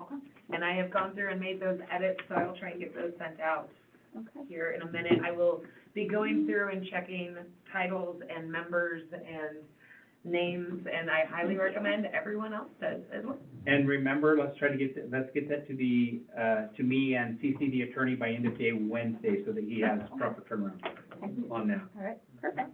Okay, I guess, back to me, we also have business registration, resolution and ordinance.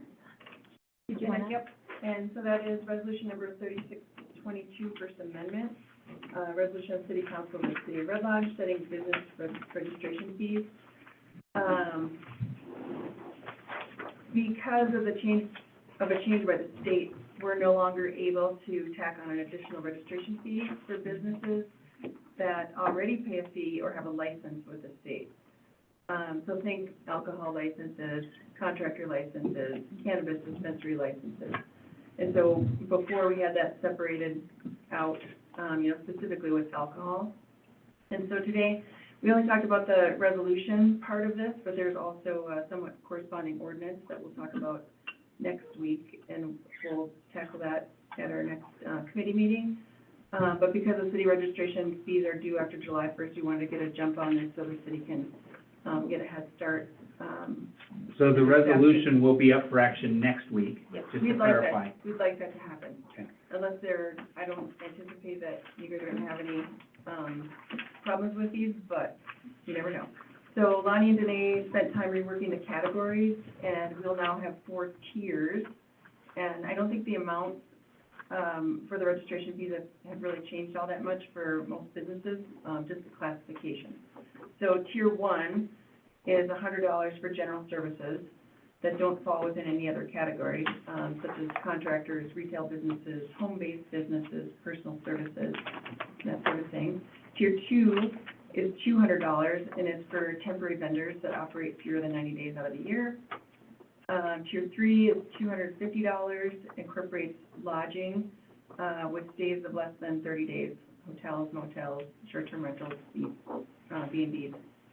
And tier 4 is $350, and that includes businesses that prepare, we had a little bit of It's some trouble conversation around this. about defining I it, will but do basically one. businesses that prepare and sell products for consumption. Restaurants, bars, dispensaries, gas stations, grocery stores, liquor stores. So, when a business falls into two categories, if you think of the Pollard, for example, only the highest tiered fee shall apply, so, It won't stack. Yep, they don't stack. they don't stack. Is the difference in fees based on the amount of administrative effort to handle those different organizations? Is that the theory?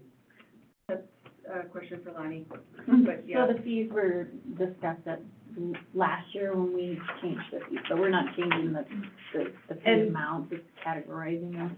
So Jody was part of the changing the fees last year. I still don't have my question. So, Is the difference Well- in fees tied to the amount of administrative effort? Technically, yes, because, Okay. right, because when we're dealing with resort tax, there's a lot more that we have to do when businesses have to do resort tax, short-term rentals with the software and making sure.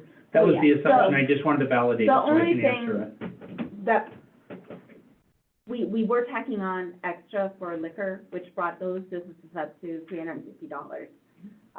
So we basically just made that tier 4, and, it was also marijuana dispensaries were in there as well.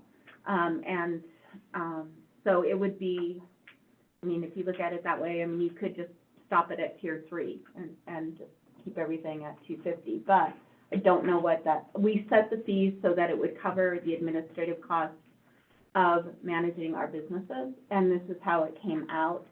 And I don't really necessarily want to go backwards, because we were collecting like $37,000 in business license fees, and it was costing us like $90,000 They were to No, administer. They were and that's- $50. Yeah. That's the reason I asked, is because that was my Yeah, assumption, and that's the questions that I get. And whether or not this business takes more time than this business, it wasn't really that so much as it was, the more you have going on in your business, the higher your fee, is So- basically what happens. So in ordinance 907, which goes over the business registration certificates and why they're collected and why are they administered, it's specifically for providing inventory of commercial activities conducted with the city, determining businesses, subject to collection and remittance of resort tax, and providing a method of determining compliance with safety regulations imposed on commercial activities in the city, and providing a mechanism whereby owners of commercial activities can be identified and notified by city officials. So it's not just also the administrative, but if there's additional inspections, what kind of additional impact they may have on the city. And before, when it was just a flat fee, it wasn't covering, where some are much easier to track and they're not doing resort taxes or they're not doing those pieces, that's where the tiered system came into play. So the answer to the question is yes. Yes. With a very specific answer. All right. And just a preview of the few things that we discussed about that ordinance that Chelsea just, mentioned. We're gonna continue to work on this at our next meeting, but so preliminarily, we, are gonna replace any occurrences of the word license with registration, to be in compliance with state rules.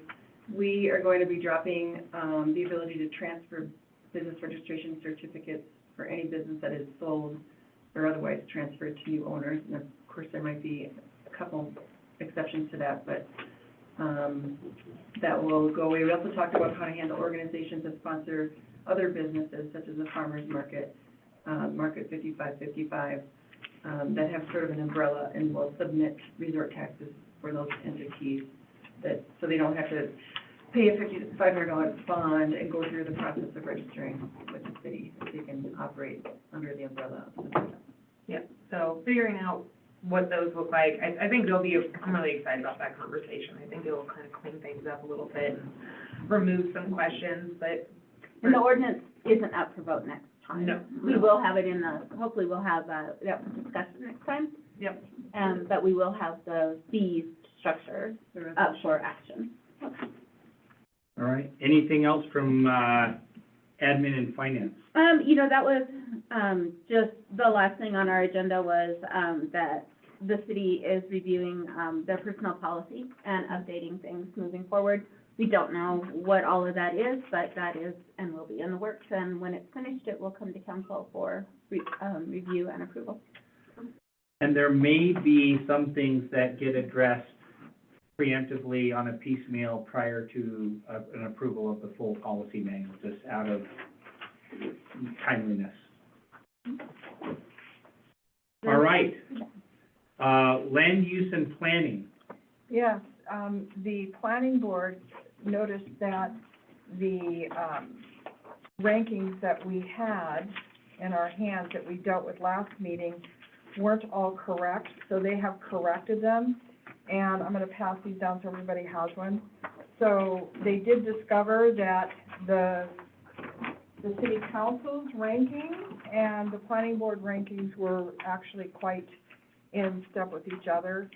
As you can see, the ones in green are, ones where the city council ranked them as either A or B, and so did the planning board. So I think that we're on the same page with the planning board, with the notation that things may come up at planning board, that aren't on this list at all, and then I will just update the city as we go along, to let them know that it needs to be.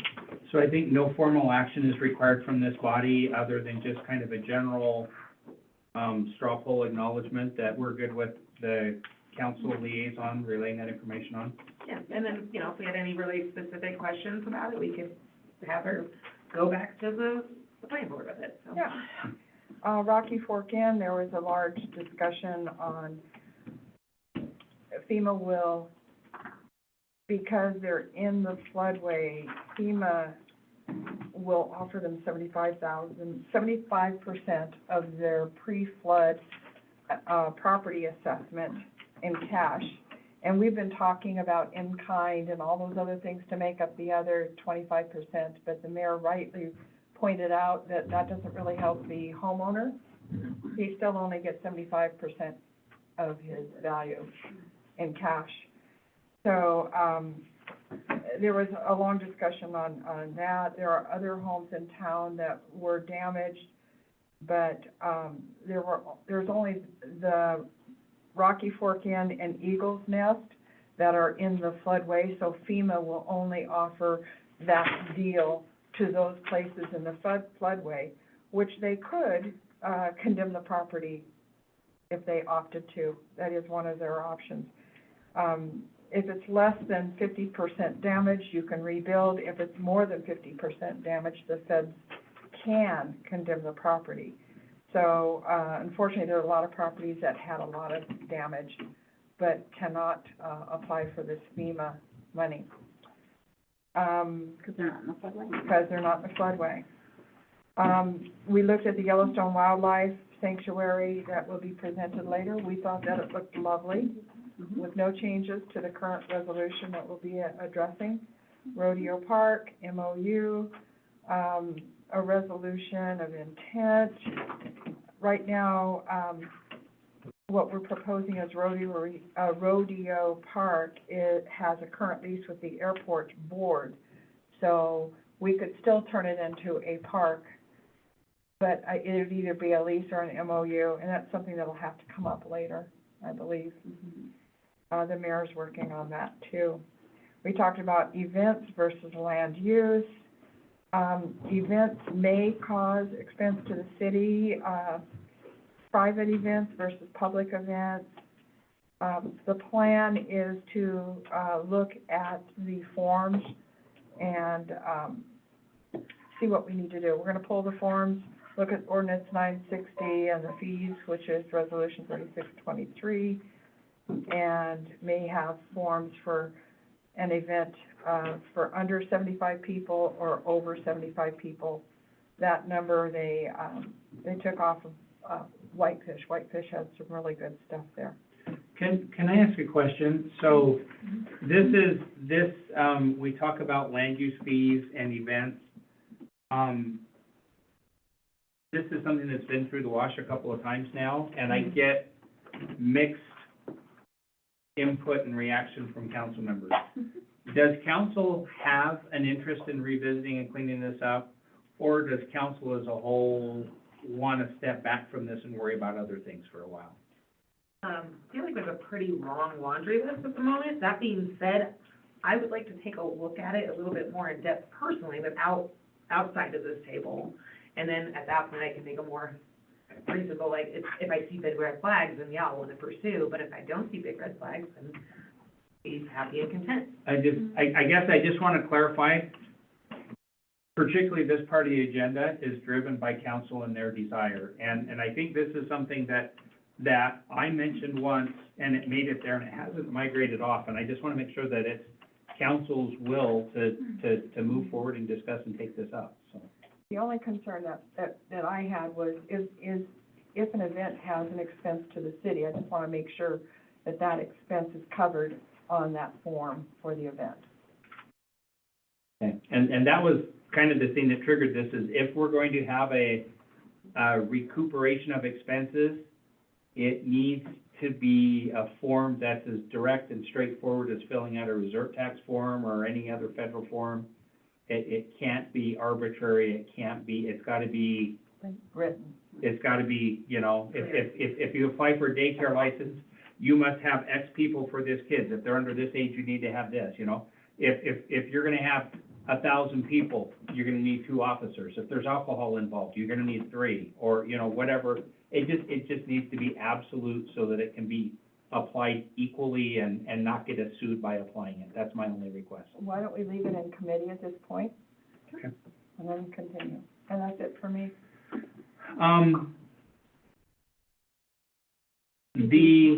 I had shared some feedback, from the Wildlife Sanctuary on it. I was thinking out loud in my head, or quietly in my head, and now it's out loud, about whether we wanted to offer, them some comments. And I think what I'm doing instead is just leave that to public comment. If you want to stand, are you good with that, commenting during public comment if you have anything you want to add? All right, so we'll go through there. Is that end of land use It is. and planning? Yeah. All right, let's move to Public Works. I'll start out with that. We're all 3 participating in that one. So ordinance number 968, orders of the City Council of the City of Red Lodge, Montana, to set a process in which fees are collected for solid waste services. So most of you are familiar with this already, but just an overview, and I'll try not to complicate it because it is a pretty simple thing, but it's more complicated than it sounds. So, Or it sounds more complicated than it really is. yeah, one, yeah, yeah. that's what I meant. See? Already. So the 2 big things, the whereas on this ordinance, whereas the audit completed for financial year 2022-2023 identified a budget shortfall based on the manner in which fees are currently being collected for solid waste. And then the next one, whereas the budgetary requirements require fees for solid waste services to be collected in the month services are rendered.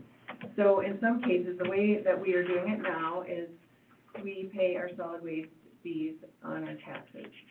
And so those taxes are generally in arrears and then paid to the city at a later date. So they are not being collected in the month the services are rendered. And so I met with Danae. She spelled it out in so many ways, in numbers and in words. And then I asked her to put together in a kind of a timeline. And so this is what you guys have from us.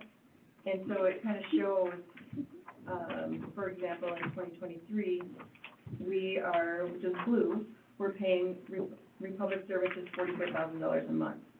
And so you can see, starting in January, we're paying all these out, and we aren't getting reimbursed for that until November.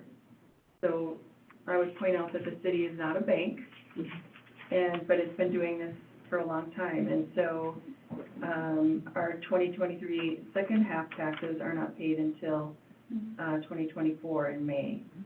And so that is the situation that puts us in arrears.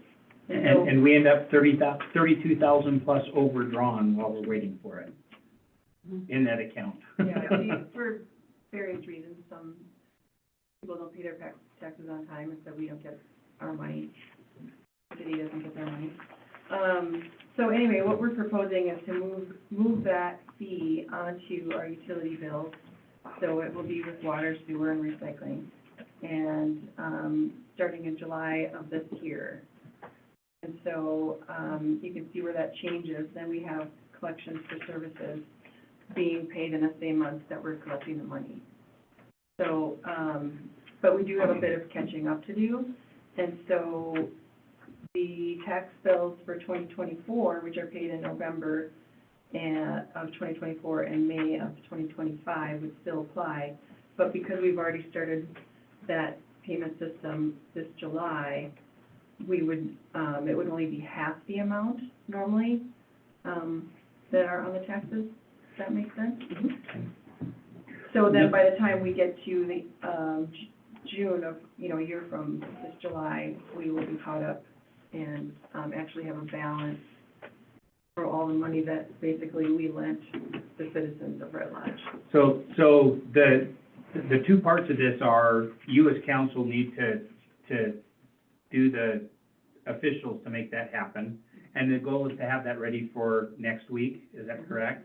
And then the second part of this is that we are going to need to work very carefully to make sure we get the message out to the public, because what's gonna happen is, on the August 1st bill, they'll get a bill for July, but nobody's gonna be paying twice. But the fact that they start paying a water bill that includes their water bill in August, September, October, and then they're gonna get something on November, my guess is the average citizen is not gonna say, oh, look, that's less because I'm only paying for part of a year. Without guidance, they're gonna look at it and say, why is there any garbage on my taxes? Because I've already been paying it there. And it's just, what you're paying for is actually what occurred prior to that situation.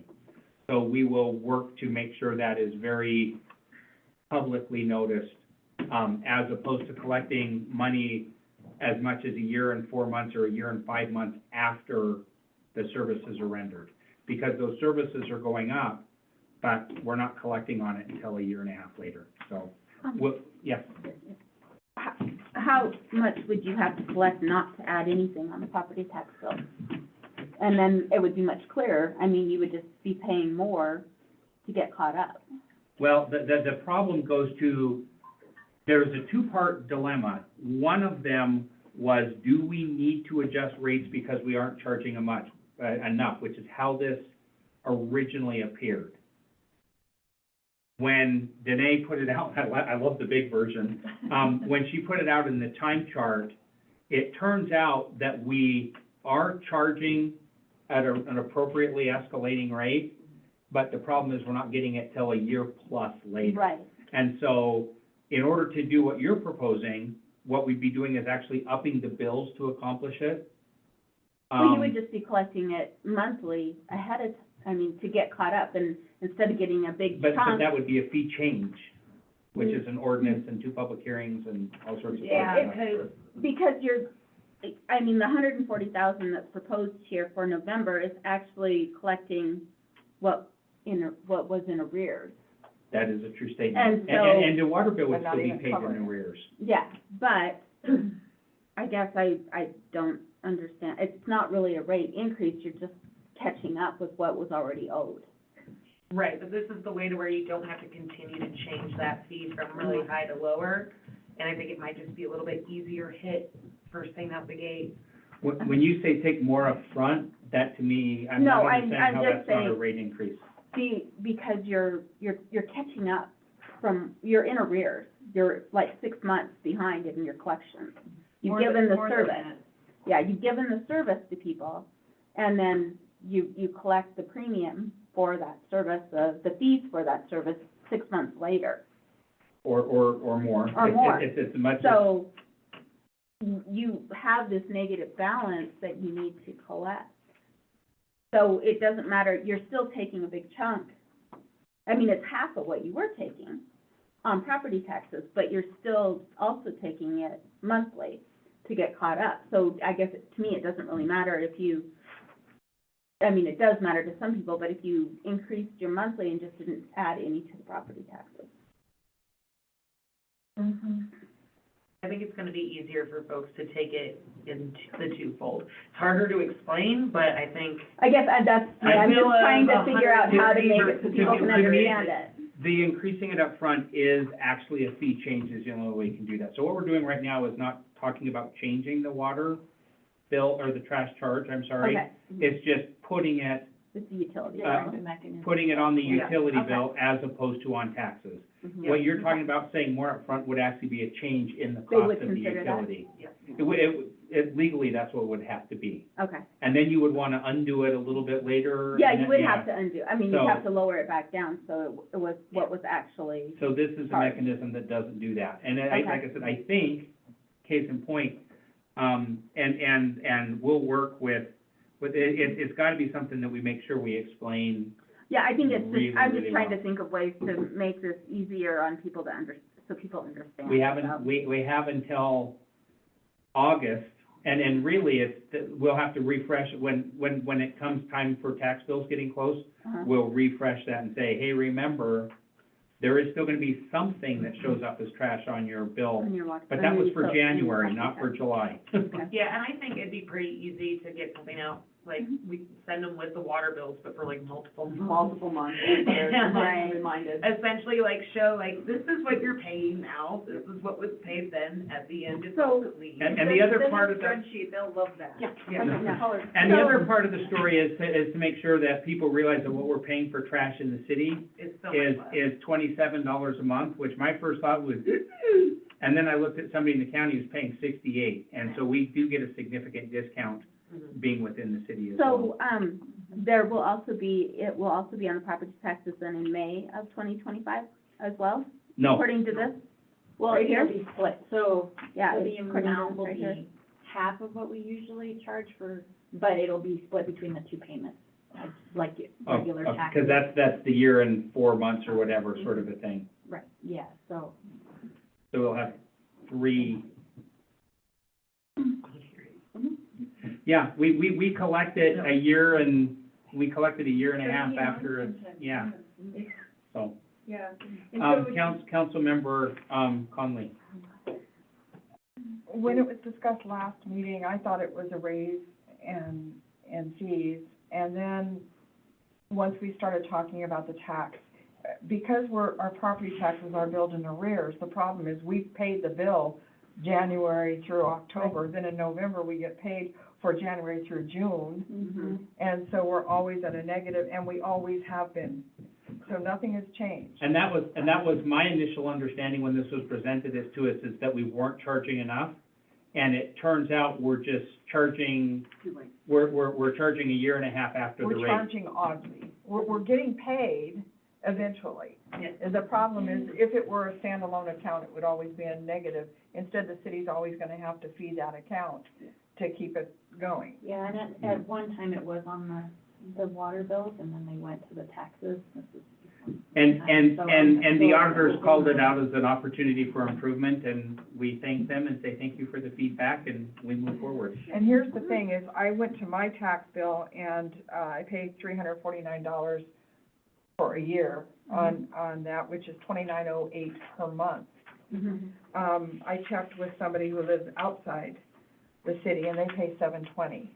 They pay $180 quarterly. So we are paying half of what the county does. Mm-hmm. I remember when we did recycling and we were going to raise people's water bills by $6. The idea that we're proposing to raise their water bill for 18 months, I think that's the number, for 18 months, by $29. I think this will not go over well with our retirees. It's not just 18 months, it's forever. It won't be on your property taxes anymore. It's just. You're not raising their rate, you're just not, it's not gonna be in their property taxes anymore. All this is a, matter of setting the process. It's this Yeah, it's not resolution. changing any. Right, what I we're understand, doing. I understand that, it's just that if you get X number of dollars per month, and now we're saying, you know, sorry, it's gonna be $29 more, they don't particularly feel the taxes, they complain about taxes and all of that, but they pay their taxes and don't really break out, oh, that's my trash. Yeah. So telling them that your tax bill is gonna be $349 less because they're paying it monthly instead, that still, they're getting X number of dollars per month as an income, and now their outgo is going up by $29.08, so But they don't have that big bill then. I don't think that we're ever gonna get the public to approve this. Well, that's not the point. Of course, you're not gonna be happy about it. But the bottom line is, the city has been doing wrong. They've been paying their bills the wrong way, and we can't let it go on. Sure, they're not gonna like it, but we can't sit here and talk all night about it. We've got a solution, let's implement it, let's move forward. Then we'll send the mayor out in front to catch the flaming arrows. Well, all The of city's us been will acting get like it. a bank. They fronted that money for 15 months for people. The service Oh, I that's being understand the provided. issue. I think what I'm hearing, and please correct me if I'm hearing it wrong, is more work is needed on how we're gonna message this, Mhm. and don't assume that the messaging will be 100% positively accepted. And is that a fair restatement? Oh, yeah. We Okay. expect it to come. Let me see if there's any other comments from any other council members on the issue. Do they want to see my original spreadsheet? No, thank you. I would just like, Look, I'm sorry. Councilmember Ronnie? I would like to say, I mean, the alternative would be for the city not to be the go-between and everyone to go to public services and contact their own. And not get the discount. And not get the discount. I mean, if people complain about the rate, I mean, then that is the alternative. And the city just gets out of the business. And that's the reason you market it that way. Yeah. When you explain it, you explain all the benefits, you explain the truth. Right, and it is, I mean, we're getting a huge discount because every resident And the in other thing town I wanna has a be garbage careful, can. the other thing I wanna be careful of is that this contract is coming up for negotiation next year. Yes, It's highly possible that there is going to still be a raise in fees, but it will still be better than what the people in the county not benefiting from the city are gonna get. Yeah. And nobody's ever gonna be happy about costs going up on anything.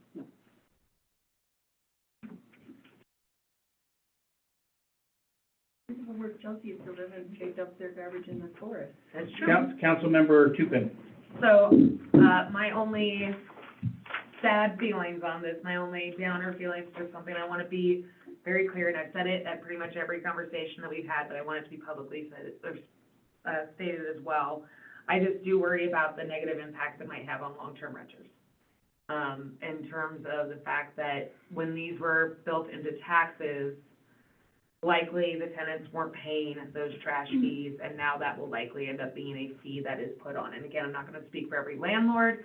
For the properties that I own, I don't charge for trash or sewer and water. We have that built in.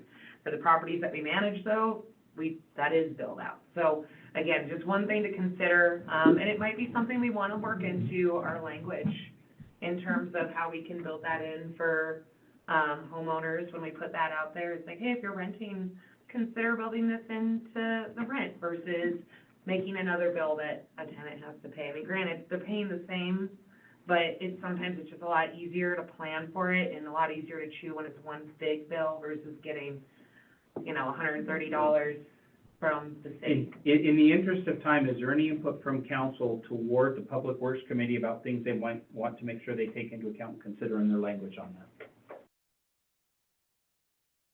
And speaking of language, I'm putting up a swear jar next time. I didn't swear. No, you didn't, not this time, no. I've been really good about it. The timing was bad, sorry. All right, the next was the rodeo. Did you already cover everything you wanted to do on that? I'm just going down to Public Works and picking up, so we finished A. Yep. So rodeo, again, discuss the option of making rodeo a park and the MOU. Again, a lot more to dig in. Sounds like we have a lot of homework to do on that, but it'd be really similar to other parks setups that we have in the area. So not a whole lot of opposition for it, on our end. Okay. Resolution setting pool fees. This one is, we are looking for action next time. Yes. So, Kim Bednarz, I'm sorry if I just butchered your name, She presented us with basically the full fees, in resolution number 3646, to set the fees. I can just read it to you. Admission is $5 per child, $8 per adult. Showers, I think everything pretty much stayed the same, $4. Season passes are going to be $75 per child. I do believe that they've added a 1-week family pass this year, for visitors, for $125 per family. They've also, implemented an individual 30-minute lesson for $60 per person. I think the event fee also stayed the same with $150 for the first 20 people, which, as a parent who has set up various parties, this is a steal. $150 for the first 20 people, and it's a $5 per person thereafter. So, yes. Oh, I just wanted to point out there was one change. Last year, Oh, the individual season pass was $75 per person, no matter, anybody over age 5. But Mhm. now that's just gonna be per child, and then, the adults were raised to $100, right? Yes, that's sorry, I just missed that one. Yep. And then, On your phone. yeah. Yeah, I know, I'm sorry, it's not, I thought it was in the packet, it is not, so that's why I'm reading it off of here in very small print. It's a super simple one, though, same as Yeah. last year. Yeah, so we just want to make sure that that gets on the agenda for an action item. Okay. Yeah, their goal is to have this approved and done so that they have time to post for the anticipated June 1st opening. Yeah. All right, is there anything else from the committees? I do have just a little parks update. Okay. One thing that we are working on right now, I've been working on it, go there. One thing we're working on right now is actually getting budgets in place and working on a flow chart of how that process works. One of the big reasons I wanted to bring this up is we have someone here from Little League that did want to speak on some of their requests that might be going into those budgets, and I just wanted to help introduce that, so. And just to add a little bit more, as we enter into the budget cycle and as we have a lot of advisory committees in the city, what we're trying to do is just make it clear that, those advisory committees don't get checkbooks and get to write checks. That is council's purview. And so it's just formalizing, how do they make requests or how do they make their suggestions? And the case we were talking, was with parks, specifically, and it was actually it was a long but very fruitful conversation. And I think part of it is documenting it so that it can be an easier, less pain path going forward for other things. Mr. Mayor, Yes. I would move that we extend the meeting till 8:15 so that our public can have a chance for public comment. There's a motion in line with the current rules and procedures that the meeting not extend beyond 8 o'clock, without approval by council. Is there a second? I will second. There's a second. Just do a voice vote. Yes. Yes. Yep. All right, the meeting is extended until 8:15, at which point I guess there'll be another discussion. I don't want the public to feel like they are rushing in any way, shape, or form. Yep. So, we will now move on to public comment. This is where the public can comment on anything not on the agenda to manage expectations. That does not necessarily mean that there will be a response tonight. This is the public's comment to speak. It is not a Q&A and back and forth. Sometimes we can offer input, but a lot of times it'll be taken and there'll be a follow-up later. There will be a follow-up if there's a public comment. So we will start with those present in the room. If you have something you'd like to speak, please step up to the thing. In fact, do we have, Mike, would you be so kind as to see this little green thing right here that's in front? Take that out and put it there and then put it on so that's only gonna go up so far, and then the podium needs to come that close so that can go on that. I've noticed that those are a little farther away, so fortunately, we've got the other sound system, hopefully picking things up. So, step up.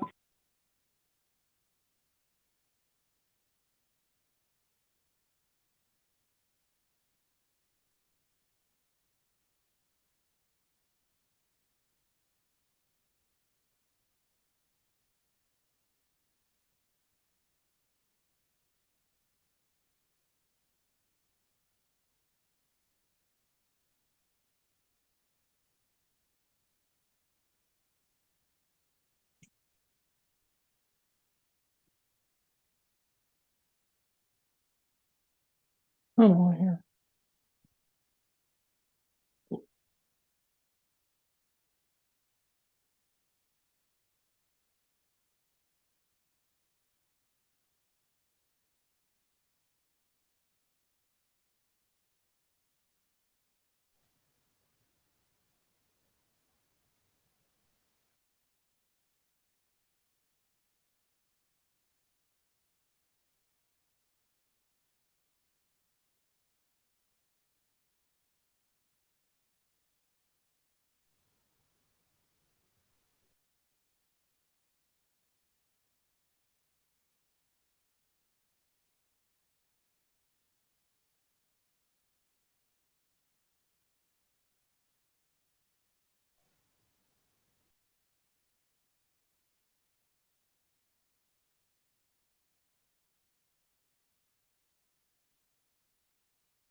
There we go. Did that And- just happen? Yeah. Okay, thanks. I think it's gonna come. And we are pleased with the direction the city is going in working with us on this. So thank you so much.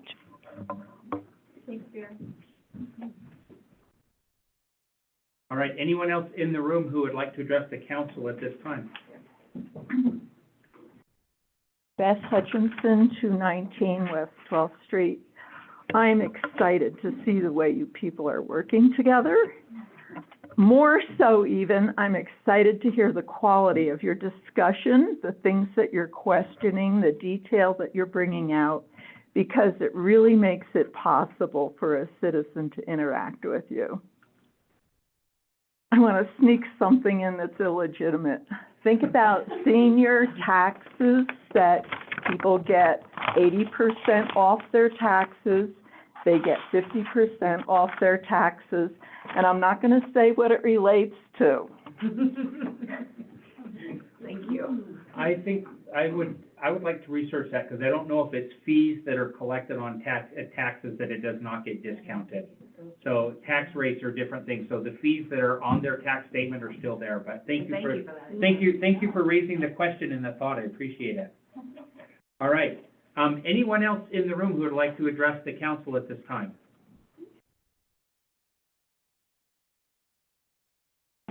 Honorable Mayor and esteemed council folks, my name is Dan Drobny. I reside at 1000 Coots Avenue. It's in Mountain Springs Village, the mobile home community on the north end of town. I could only go back until January of 18. All my other emails have disappeared, but I've been trying to get some resolution on some of the action items that the MOU agreement is left in the dust as we've gone through many iterations of public directors, this, that, the other thing. There's been lots of turnover, and that's just the way it is. Our community was established back in 2010. We were the first nonprofit, or I should say, the first resident-owned community in the state of Montana. I want to say there are like 12 or 13 now. We are a 501c3 nonprofit organization, so collectively all the tenants own the land, and the individuals each own their home on the land. So that's kind of how it works out there. I highlighted some of the things that I'd been addressing for a number of years, and my standard response was there's no money in the budget. I get it, budgets are tight, but I've also been around. I came out here in '93, so I know when the resort tax started and what it was supposed to be used for, and I get it, lots of hands go into that pot. But I would really like to see some action on some of the items that I've sent to the two council folks that are in my ward, and I would be happy, you've got my contact information, I would be happy to give you on a tour, answer whatever questions you may have. I would just really like to get some things accomplished, and it's through no fault of anybody's, it's just how life works. I get it, I'm a big person and I understand how government works. We may not like it, but that's how it is. Anyway, that's what I've got, and I appreciate your time. Dan, could I ask you to send that list to me as well, please? I certainly could. You bet. What? Yeah. I could send it to everybody that's on the. I'll do it. Will Go any Okay. objections be included in Nope. correspondence? Nope, I'm Okay. happy to. Thank you very much.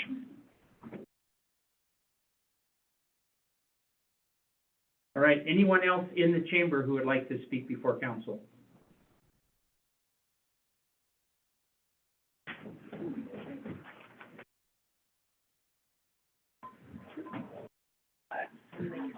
My name's Royce Mace, and I'm here with Beartooth Little League.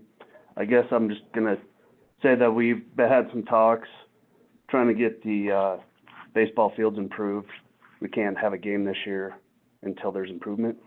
So I guess I'll just let everybody know I'm working with everybody to try to get that improved, and we'll be coming to the city, I guess, in a more formal process when that gets worked out to request funds, work out what Little League will do. We'll do a lot of the work. We have some donations. We'll spend money on that as well.